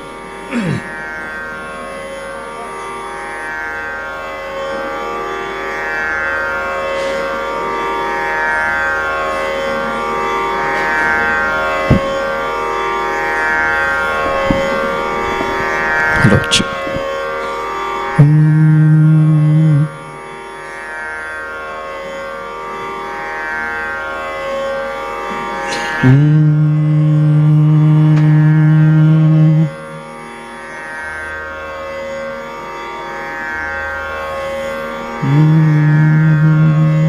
ಎಲ್ರಿಗೂ ನನ್ನ ನಮಸ್ಕಾರ. ಮುಖ್ಯ ಪ್ರಾಣಾಂತರ್ಗತ ಪರಮಾತ್ಮ ಶ್ರೀಕೃಷ್ಣನ ಈ ಸನ್ನಿಧಿನಲ್ಲಿ ನನಗೊಂದು ಅವಕಾಶ ಕೊಟ್ಟಿದ್ದಕ್ಕೆ ಪುತ್ಗೆ ಶ್ರೀ ಹಿರಿಯ ಶ್ರೀಗಳಿಗೆ ಹಾಗೂ ಕಿರಿಯ ಶ್ರೀಗಳಿಗೆ ಕಮಲಚರಣಗಳಿಗೆ ಶಾಸ್ತಾಂಗ ನಮಸ್ಕಾರ ಮಾಡುತ್ತಾ ನನಗೊಂದು ಅವಕಾಶ ಮಾಡಿ ಕೊಟ್ಟಿದ್ದಕ್ಕೆ ಎಲ್ಲ ಸದಸ್ಯರಿಗೂ ನನ್ನ ನಮನ ಸಲ್ಲಿಸುತ್ತಾ ಒಂದು ಗೀತೆ ನಮನ.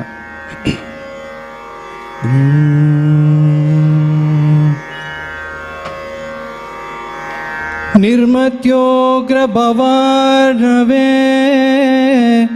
ನಿಜಮನೋಭೀಷ್ಟಂ ದಿಶಾಮೇತಿ ಯಃ ಸಮ್ಯಕ್ ಜ್ಞಾಪಯಿತುಂ ಕರೇಣ ವಿಲಸನ್ಮಂಥಾನಮನ್ಯೇನ ಚ ಧರ್ಮಂ ಯಾಮದಂ ಮಹೇಶರಜತಗ್ರಾಮ ಶ್ರೀಯೋಲಂಕೃತಿಃ ಕರ್ಮಣೀಶ್ವರ ಭಕ್ತಿಬಂಧನವಶಃ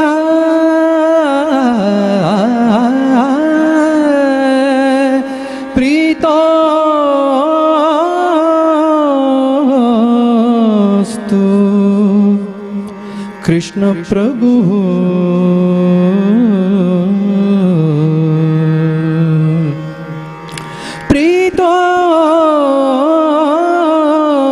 ಪ್ರೀತೋಸ್ತು ಕೃಷ್ಣ ಪ್ರಭು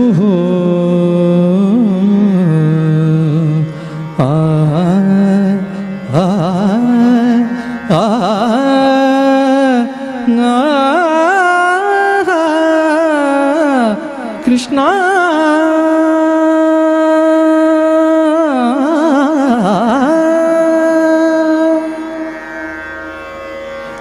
ಮಾತು ಮಾತಿಗೆ ಕೇಶವ ನಾರಾಯಣ ಮಾಧವಯನ ಬಾರದೆ ಮಾತು ಮಾತಿಗೆ ಕೇಶವ ನಾರಾಯಣ ಮಾಧವಯನ ಬಾರದೆ ಪ್ರಾತಃ ಕಾಲದೊಳೆದು ಪಾಥ ಸಾರಥಿಯಂದು ಪ್ರೀತಿ ನೆನೆಗೆ ಸುಪ್ರೀತನಾಗುವ ಹರಿ ಹರಿ ನಮ್ಮೊಡೆಯನಲ್ಲವೇ ಹೇ ಜುವೆ ಮಾಧವಯನ ಬಾರದೆ ಜಲಜನಾಭನ ನಾಮವು ಜಗಕ್ಕೆಲ್ಲ ಜನನ ಮರಣ ಹರವು ಸುಲಭವೆಂದೆನಲಾಗಿ ಸುಖಕ್ಕೆ ಕಾರಣವಿದು ಬಲ್ಲಿದ ಪಾಪಗಳೆಲ್ಲ ಪರಿಹರಿಸುವುದೆಂದು ತಿಳಿದು ತಿಳಿಯದಿಹರೇ ಹೇ ಜೀವೇ ಮಾಧವಯನ ಬಾರದೆ ತರಳೆ ದ್ರೌಪದಿ ಸೀರೆಯ ಸೆಳೆಯುತ್ತೀರೆ ಹರಿ ನೀನೆ ಗತಿಯನಲು ಪರಮ ಪುರುಷ ಭವ ಭಂಜನ ಕೇಶವ ದುರುಳರ ಮರ್ದಿಸಿ ತರುಣಿಗ ಭಯವೇತ ಹರಿ ನಮ್ಮೊಡೆಯನಲ್ಲವೇ ಹೇ ಜೀವೇ ಮಾಧವಯನ ಬಾರದೆ ಹೇಮ ಕಶ್ಯಪ ಸಂಭವ ಈ ಜಗಕ್ಕೆಲ್ಲ ನಾಮವೇ ಗತಿಯನರು ವಾಮನ ನೀನೆಂದು ವಂದಿಸಿದವರಿಗೆ ಶ್ರೀಮದನಂತ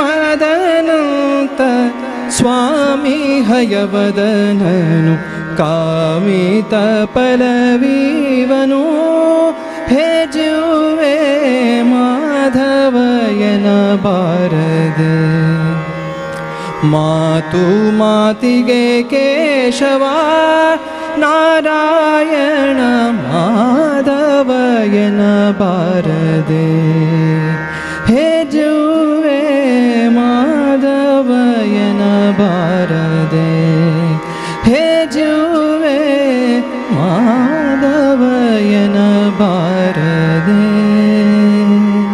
ಧನ್ಯವಾದಗಳು.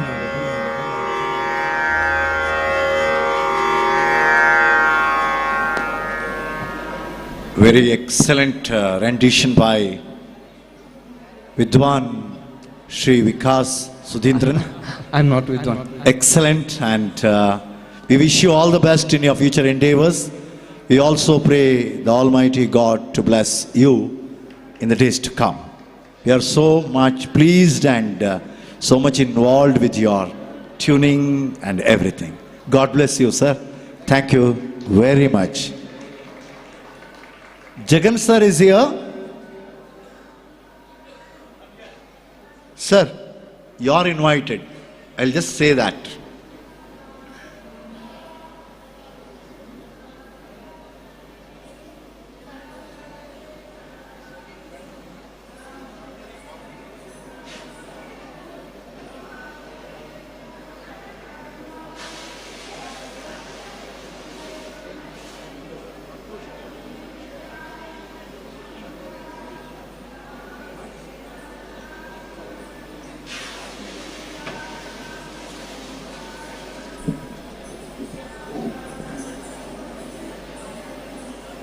I would like to say the vote of thanks for few words.